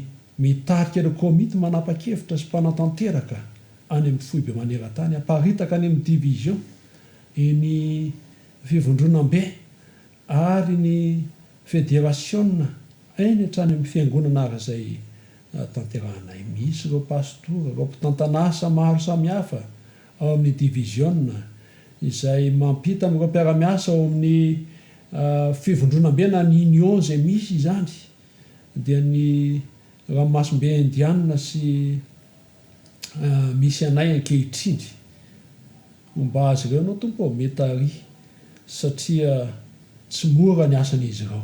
Dia mitondra mba afaka ny ato amin'ny fédération izay misy fédération Madagasikara voany ihany koa ireo mpitantanasa, ireo komity, ireo départementa isan-karazany izay mitazona ny toeran'ny teknisiana entina mampandroso ny sampana tsirairay any am-piangonana, mitary lalana azy ireo ary mameza fahendrena azy ireo atotosana ny adidy aman'andraikitra amin'ity taona ity ihany koa.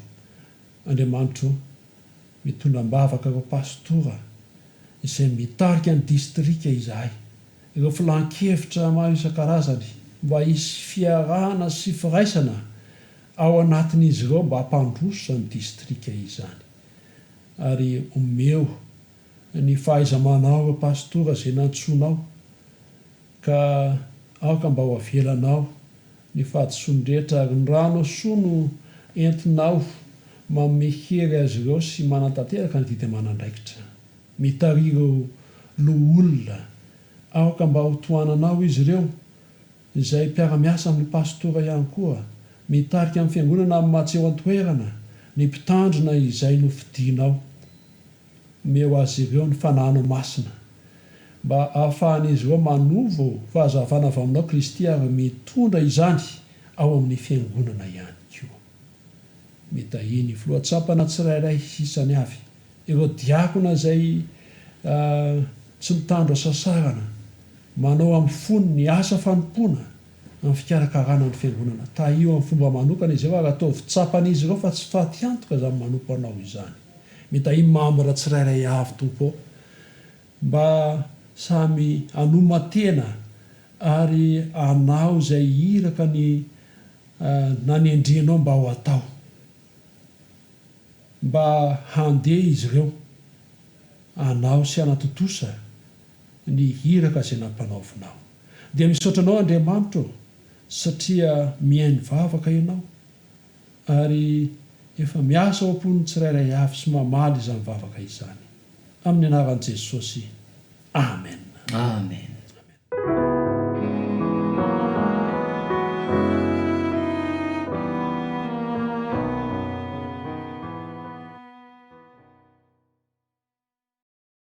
Enera pasteur, inona ny manaraka? Dia misotra ny ray aman-dreny pastora isika izay nanome antsika andreo dingana enina mitondra amin'ny fanafahana ireo.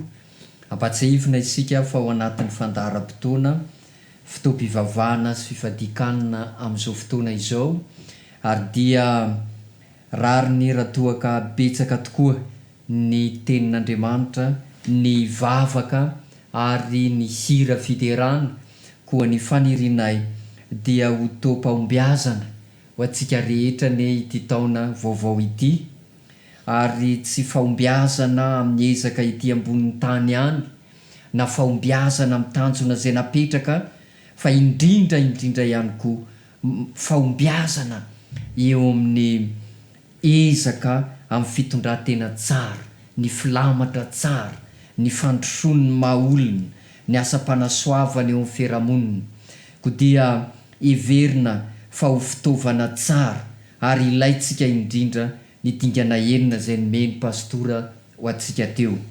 Andeha iaino hira anankiray indray isika mialohan'ny hidirantsika amin'ny fandaharana manaraka.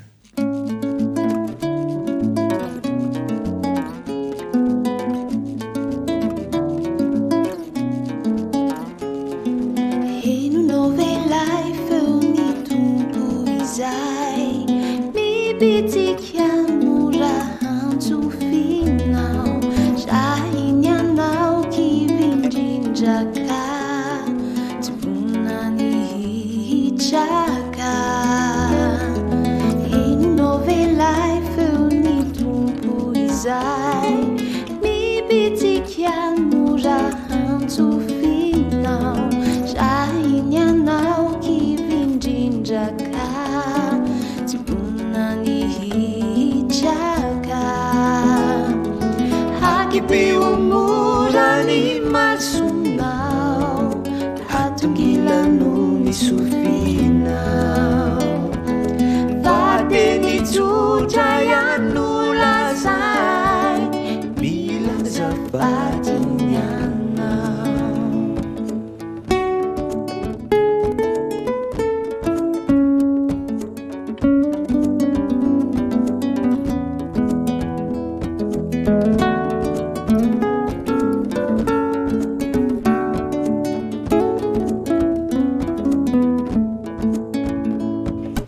Nino navitanao hatrizay tsy ampiovany fitiavany anao tanany mbola vononanampy anao kinarino akivianao.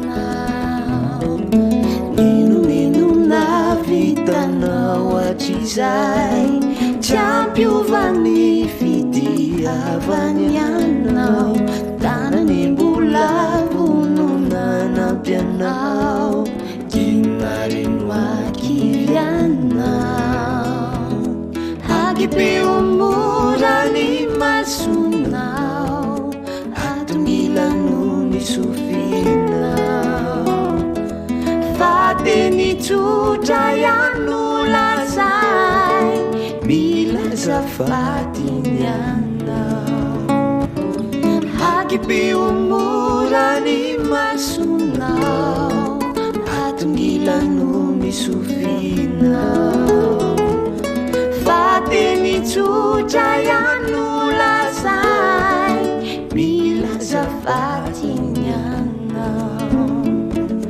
milaza fatiny anao milaza fatiny anao milaza fatiny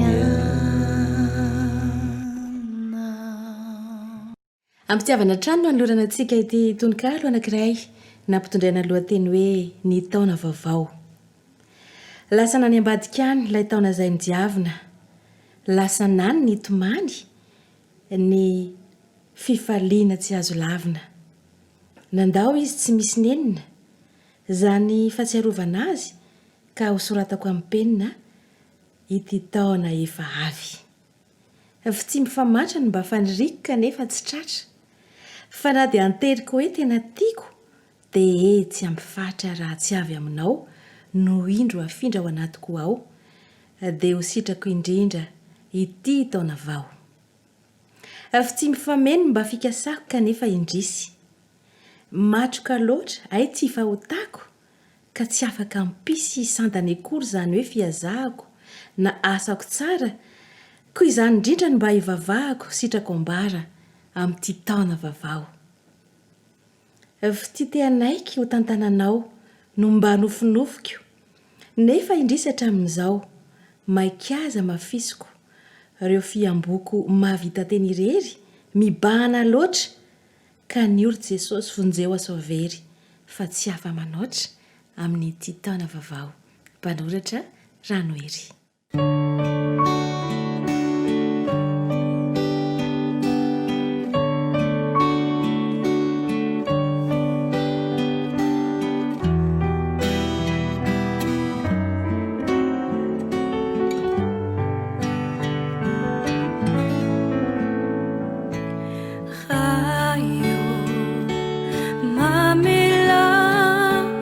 Mamela ni ajisuku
Ankehitrindray isika ry havana malala dia iroso amin'ny vavaka fanelanelanana, ivavaka manokana ny amin'ny fianakaviana sy ny tokantrano isika, ny fahasalamany ny sambatan'olona, ny fitaizana ao atokantrano sy eo anivon'ny firenena ary ny asa fivelomana ny adidy manandraikitra raha mbola ety ambonin'ny tany ihany koa.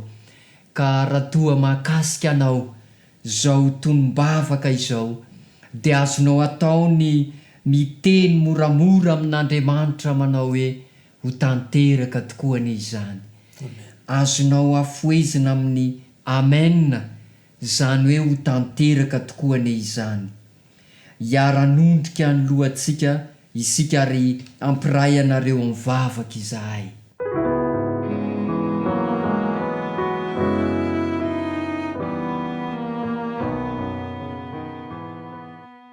Misotranao hatrany zay Andriamanitro noho ny lesona tsoahana avy ao amin'ny fanoaran'ny Virjiny folo, kanefa ihany koa misotranao satria nomenao ireo dingana enina ny amin'ny fanafahana.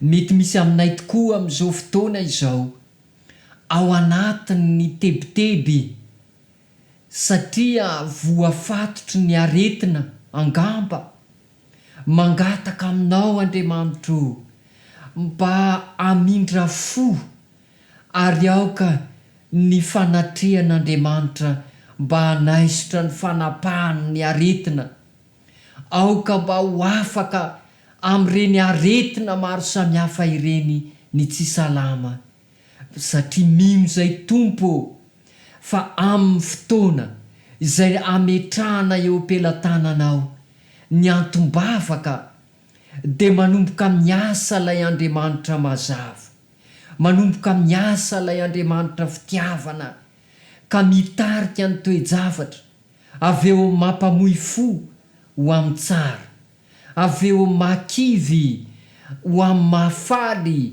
ary avy eo amin'ny aretina ho amin'ny fahasalamana. Tompo, mety misy aminay izay manaraka izao fandaharana izao no ao anatin'ny fahakiviana satria toa verimaina ny fanabeazana, toa tsy mahombo ny fanabeazana, toa tsy mamokatra ny fitaizana ao atokantrano. Tompo, aoka hiditra mijetra ianao ka hanampy ny ray aman-dreny amin'izao taona vaovao izao. Aoka ho tsofinao rano ny fanabeazana rehetra ka anjary hamokatra, anjary hitondra vokatra tsara, ka ho betsaka ny andray fitahiana manomboka amin'izao fotoana izao. Aoka mba ho fotoam-pahombiazana amin'ny fanabeazana ny ity taona 2024 ity. Aoka ho tahianao avokoa ny dingam-panabeazana rehetra, na any trano, na any tsekoly, na any am-piangonana na any mifaritra fitaizana maro samihafa. Ok'Andriamanitro mba ho tom-pahombiazana ho an'ny fanabeazana ity taona ity. Angamba amin'izao fotoana izao, mety misy aminay tompo, mety mandalo toe-javatra sarotra amin'ny asa mandrarà. Angamba mety misy zay hiaran'ny toe-javatra sarotra ka voatery niala tamin'ny asany. Tompo, aoka hiazakazaka ianao ka handray an-tanana ny toe-javatra ary ho ataonao miara-miasa soa zany toe-javatra izany. Mety misy aminay angamba voatery nampidinina ny karama maro samihafa, mety ny ferana ireo tombontsoa samihafa.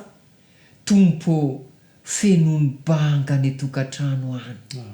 Aoka Andriamanitro mba ho tsapanay fa tsara ny vavaka ary masery Andriamanitra ka afaka manova ny toe-javatra zany herin'Andriamanitra izany.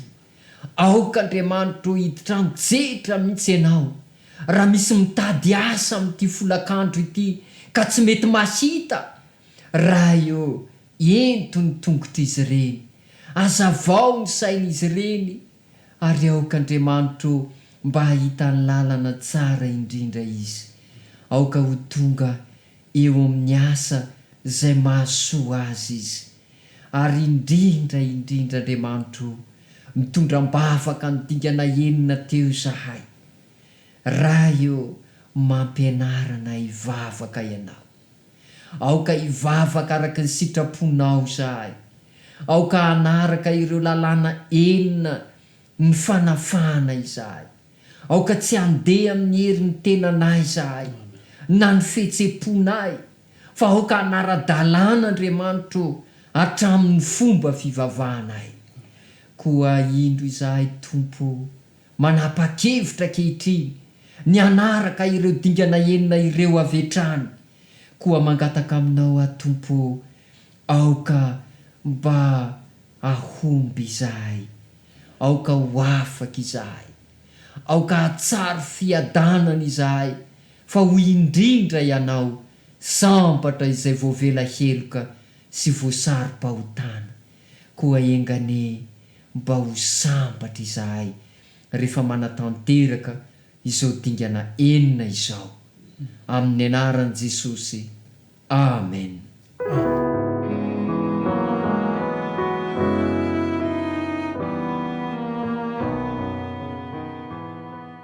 Ry havana malala, mialohan'ny andraisantsika ny vatsim-panahy amin'ity fotoam-pivavahana fifadian-kanina ity, dia mahafaly anay ny manolotra hira anankiray amintsika.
Amin'ny fotoana izay amaranantsika izao sabata izao sika ry havana koa andesika anasa ny fanamasina mba iaraka amintsika marana zao fotoana izao ary angataka amin'ny fitahin'Andriamanitra mba azontsika hery hoentintsika miatrika ny enemana vaovao indray. Vavaka isika.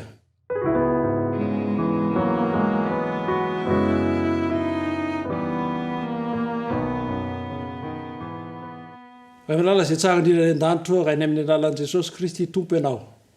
Misaotranao zay satria tsapa ny fanatrehanao sy ny fiombanao ny programa rehetra zay nitanterahana androany tontolo. Marana zao fotoana izao zay ary tsy tiana hoe farana amin'ny zavatra hafa izany fa dia ny fandinianay ny teninao hatrany. Koa meteza mba iaraka aminay hatramin'izao farana izao. Ary aoka mba tsy ala ny fitahinao ny fananao masina mba eo aminay hatrany ilay fanay-panazava ny fosiny sainay miandrandra azy izay koa midira ny tsehatra amin'ny anaran'i Jesosy no anirinay izany. Amen.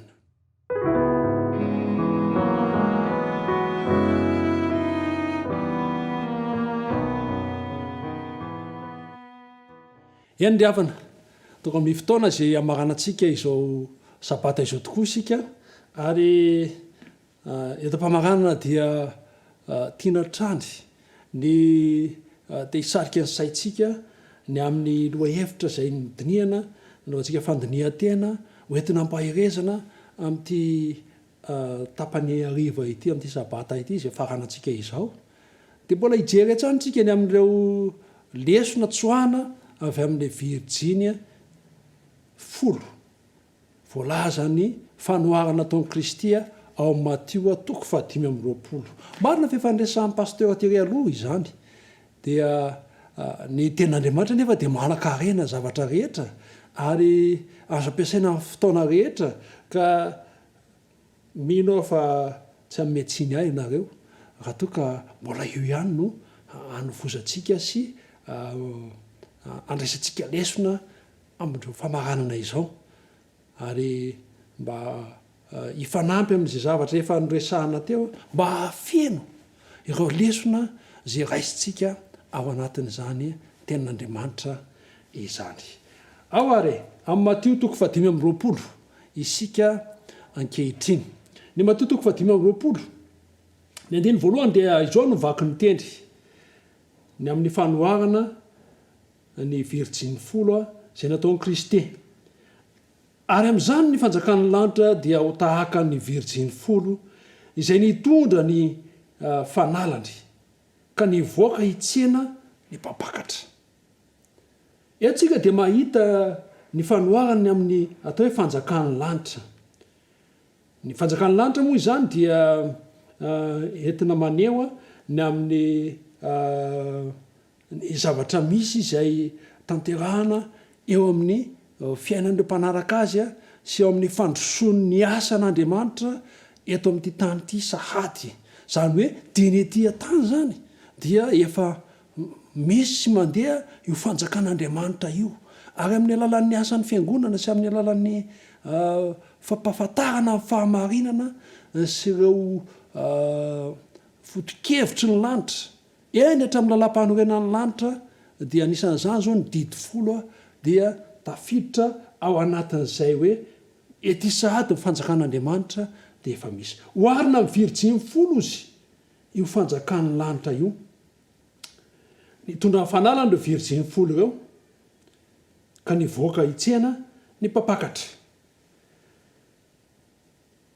Izao no zavatra misy taloha mantsy rehefa misy ny fanambadiana dia atao amin'ny arivariva izy io ary amin'ny arivariva reo fety sy lanonana ho amin'izany.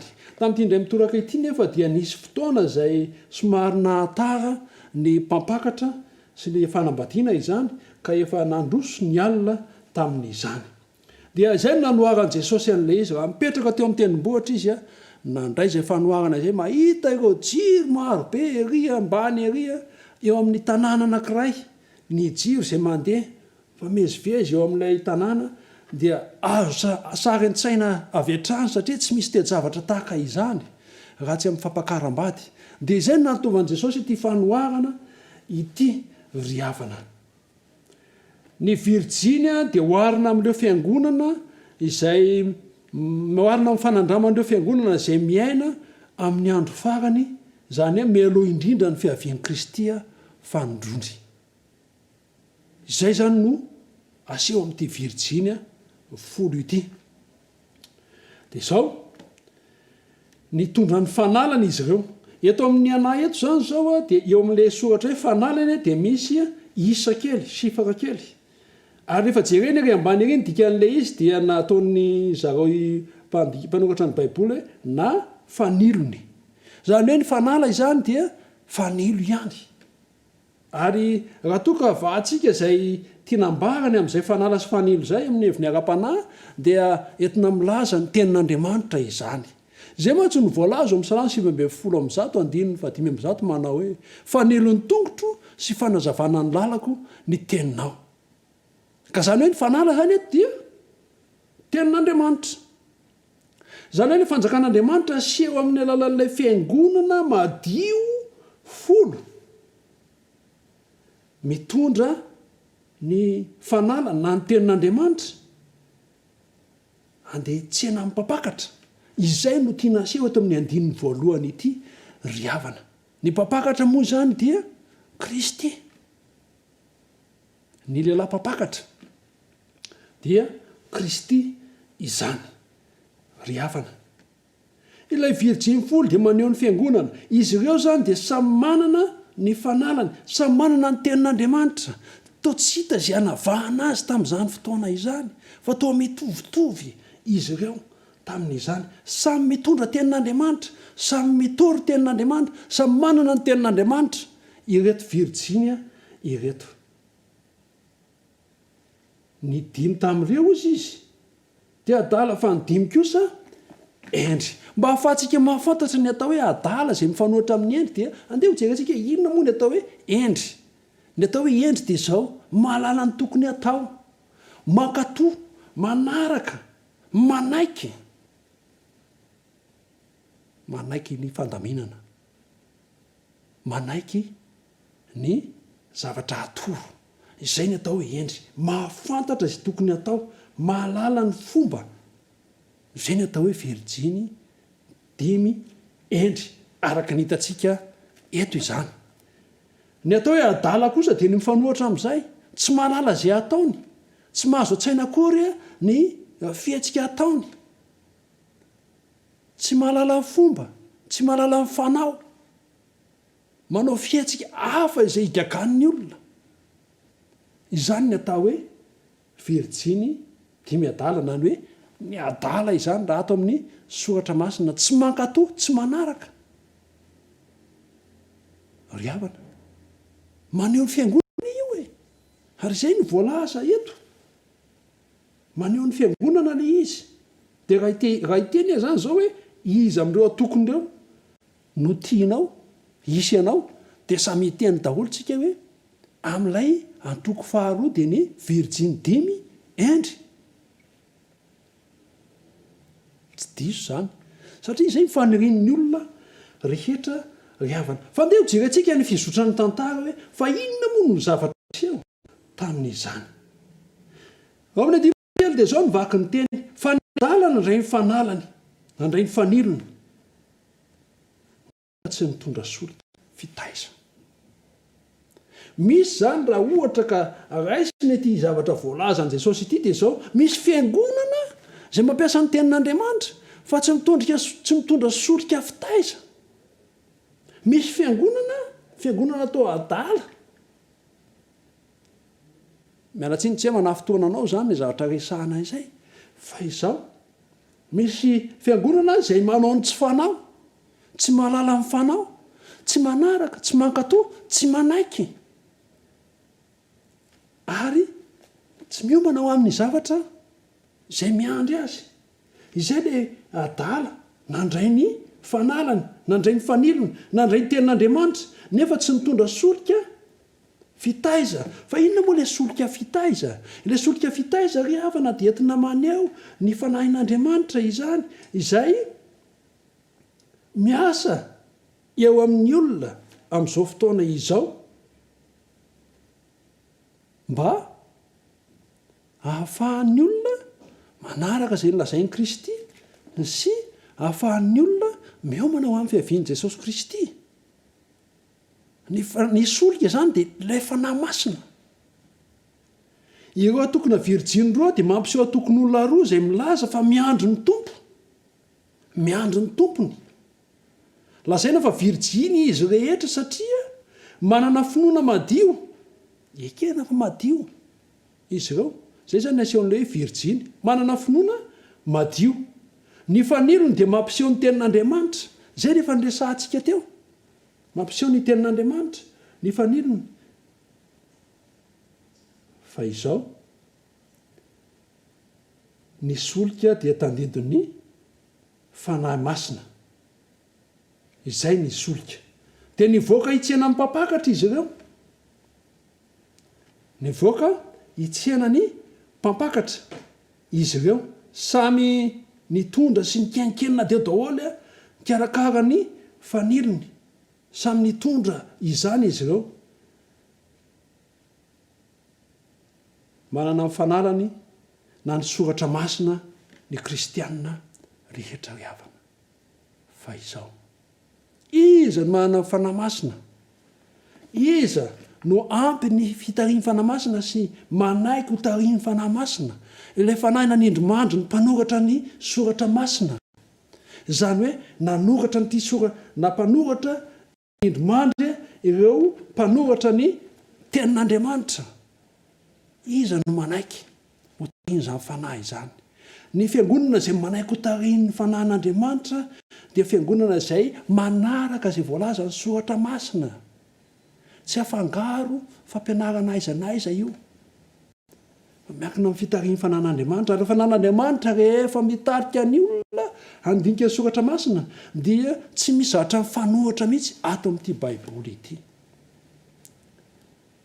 solika fitaiza izy amin'izay zany hoe ilay solika fitaiza dia mampirehitra ny jiro mampirehitra mampisy lelafo mame fahazavana izany hoe ilay fanahy masina dia mahatonga ny tenin'andriamanitra anazava ny fiainan'ny olona anankiray raha tian'andriamanitra atao an'izany ny fiainanao amin'ity androany ity amin'ity herinandro ity eny mandritry ny androm-piainanao aza fa mila mandray zany solika fitaiza izany isika.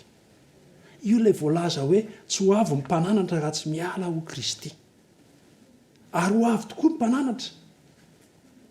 Ary izay no angatahana izay. Angatahany fiangonana. Samy mampiasa an'io soratra masina io daholo. Samy mampiasa an'io araka izay itiavany azy. Dia samy mandrehatra izay mirehetrarehetra eny. Fa ho avy ny fotoana izay manana ny solika ihany no mateza amin'io zavatra io ry hava-malala. Ny adala dia nandray ny fanalany nefa tsy nitondra solika fitaiza. Fa ny endry kosa nitondra solika tao anatin'ny fitondrany sy ny fanalany.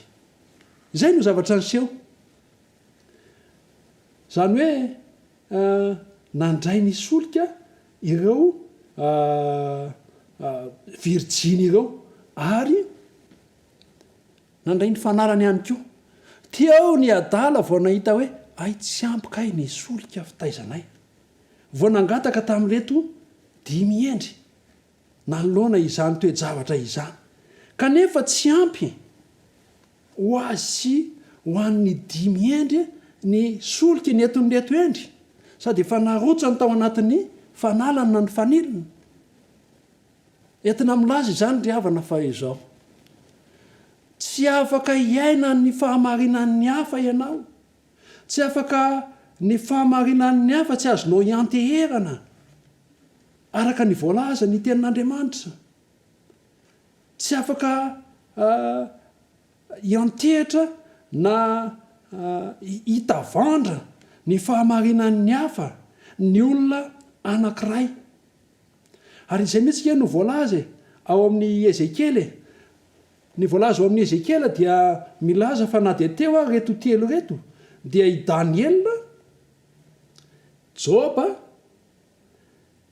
ary Noa raha velona koa ho Jehova. Zay voalaza amin'ny Ezekely 4:20. Andeke ho jerentsika Ezekely 4:20 dia zao mivaky ny teny hoe na dia teo aza Noa sy Daniela ary Joba raha velona koa ho Jehova Tompo dia tsy havonjy ny zanany lahy na ny zanany vavy ireo fa ny tenany ihany voavonjy ny fahamarinana. Ny fahamarinana koa tsy afaka mamonjy ny zanako mihitsy. Ny fahamarinana koa tsy afaka mamonjy ny vadiko mihitsy fa izaho ihany. Ny fahamarinako ny raisiko amin'ny Kristy dia tahaka izany koa. Ny fahamarinan'ny olona anankiray tsy azo afindrany amin'ny olona hafa. Izay no aseho eto amin'ilay hoe virjiny 5 endry tsy afaka nanome solika ho an'ny hafa. Miankina aminao ihany zany io fatran'ny fanahy masina ao anatinao io. Miankina amin'ny fikatsahanao azy. Miankina amin'ny fanekenao sy ny fananao fanetretena eo ambany fitariana izany fanahy masina izany. Aza metehitra amin'ny fanahy masina raisy ny hafa mihitsy mba hijoroanao ry havana. Tsy azo afindra ny toetra mampanahy. Tsy misy olona afaka mino ho an'ny hafa. Tsy misy olona afaka mandray ny fanahy ho an'ny hafa. Tsy misy olona afaka hizara ny toe-panahy izay vokatry ny asan'ny fanahy ho an'ny hafa. Izay mahatonga fitenenana hoe isambatan'olona ny famonjena. Koa aoka isika izany mba tsy hanao antsirambina ny asan'ity fanahy masina ity eo amin'ny fiainantsika ry havana. Satria raha tsy eo ny fanahy masina dia tsy misy tombotsoa ny fahalalana ny teniny. Rehefa tsy eo ny fanahy masina dia tsy misy zavatra mahasotsy sy fahasoavana amin'ny fanananao ny tenin'Andriamanitra fa dia tahaka ny hoe noentinao eny fotsiny eny ilay izy. Ny atao ihany ny atao. Fa raiso ny tenin'Andriamanitra mangatao fahendrena avy amin'ny fanahy masina. Any an-dafy eny anie dia misy ny université mianatra momba ny teolojia, mianatra momba ny tenin'Andriamanitra. Tsy mitovy amina seminera izany. Ny seminera dia mamolavola olona ho mpitarika ara-panahy. Fa afaka mianatra teolojia daholo na olona tsy mino ary na mpanompo sampy ary. Afaka mianatra an'io daholo. Na olona tsy rarahan'Andriamanitra ary fa hainy ilay soratra masina. Azo atao tsara izany. Fa tsisy fanahy masina izany. Ry havana. aoka mba ho fian'ny fanahy isika dia irehatra mandrakariva ny tenin'andriamanitra miseho ao amin'ny fiainantsika fa rehefa tsisy zany ny fanahy masina ilay solika fitaiza dia inona ny anjoan'ilay fiangonana, inona ny anjoan'lay olona. Ny anjoan'lay olona dia tsisy afa-tsy ny hoe ohatra ny tsisy dika intsony ilay tenin'andriamanitra, maty ilay tenin'andriamanitra, maizina ilay tenin'andriamanitra, tsy mirehitra intsony ilay fanilony tongotra sy fanazavana an'ala tahaka ny an'reto virjiny reto ka lasa nitady tany amin'ny toeran-kafa.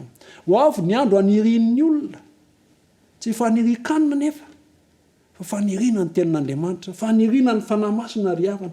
Koa dia n'izao ankehitriny izao dia maniry ny andraisantsika izany fanahy masina izany Andriamanitra ry havana. Aoka mba eo ambany fitarian'ny fanahy masina trany no ianarantsika ny tenin'Andriamanitra. Mety misy ny olona ifankazatra amin'ireo lalàna sy ireo teny fikasana ao ny Baiboly, kanefa raha tsy ny fanahin'Andriamanitra no mampioro-paka ao am-po ny fahamarinana dia tsy voaova ny toetra n'izany olona izany. Dia tsy gaga isika raha misy ny kristianina manao ny ataony mihoatra lavitra noho ny tsy mino ary aoka mba tsy ho isan'izany isika ry havana. Tsy mpiatsara velentsika akory ireto virjiny adala ireto, fa ny hevitra ny fahamarinana izy, ny adiny amin'ny fahamarinana izy, voatarika eo ho tonga pino sy manaraka amin'ny fahamarinana izy ireo. Fa ny zavatra tsy ampy dia izao, tsy nampilefitra ny tenany hiasan'ny fanahy masina izy ireo. Tsy nampilefitra ny tenany hiasan'ny fanahy masina izy ireo. Tsy potraka teo amin'ilay vatolampy dia Jesosy Kristy izy, ka tsy namela ilay olona taloha ho torotoro. Miasa ao amin'ny fon'ny olona ny fanahy masina arakaraka ny faniriany sy ny fanekeny ampitoetra fiainam-baovao ao aminy. Tian'Andriamanitra ianao nanaraka ity nandity fifadikanina androany ity, mba hanana faniriana ampitoetra ny fiainam-baovao, fiovana ao anatinao ao, ahafahan'ny fanahy masina miasa ao amin'ny fonao, manana faniriana sy fanehoana ny amin'izany asany fanahy masina izany ry havana. Tsy tena nanalan'Andriamanitra ny olona anankiray, na tokony olona anankiray tahaka ireto virjiny adala ireto, afa-po fotsiny ihany amin'ny asa ivelambelany izy ireo. Fa ny olona zany rehefa tena mahalalan'Andriamanitra dia tsy izy zavatra tiany tena intsony no ataony, tsy izy zavatra kasai intsony ny ataony. Ka ho famarana antsika azy ara dia izao, mino aho fa mba teo virjiny endry ianao fa tsy virjiny adala, dia mangatamin'Andriamanitra fahendrena ary mba tsy hanao tsy fanao, mba tsy hanao zavatra hafa noho ny sitrapon'Andriamanitra, mba tsy ho tonga ho tsy mpankatò fa mba ho mpankatò, mba ho mpanaraka.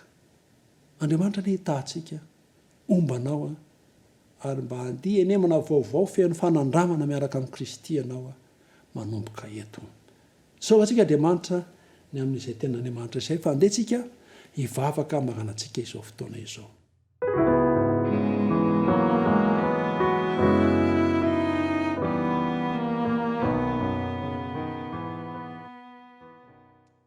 Andriamanitra ray eo misaotranao satria nomenao teninao izay, nomenao afatra, nomenao ny fahazava-tsaina, fahatakarana ny amin'ny tiany Kristy ambara. Raha ny resaka ny amin'ny virjiny 10 izy Tompo Andriamanitra ô, izay dia manana faniriana mba hiseho ao amin'ny fiainanay ny fankatoavana sy ny fanekena izay hitarian'ny fanahy masina, izay maneho fa manaraka ny teninao zahay, azavain'ny teninao ny lalanay, ka tsy handeha any amin'ny aizina, handeha amin'ny tsy fankatoavana, handeha amin'ny fikomiana manoloana ny teninao. Dia tahiry reto mpanaraka ireto sy mpiaino ny mpijery ankehitriny mba ho izany tokoa ane no tanteraka eo amin'ny fiainany tsirairay avy amin'io enemana io, ka hanao fanandramana tsara miaraka aminao indray. Noho ny amin'ny anaranao Jesosy Kristy no anirina sy anononana ary angatahana izany tombavaka izany. Misaotra ray eo. Amen.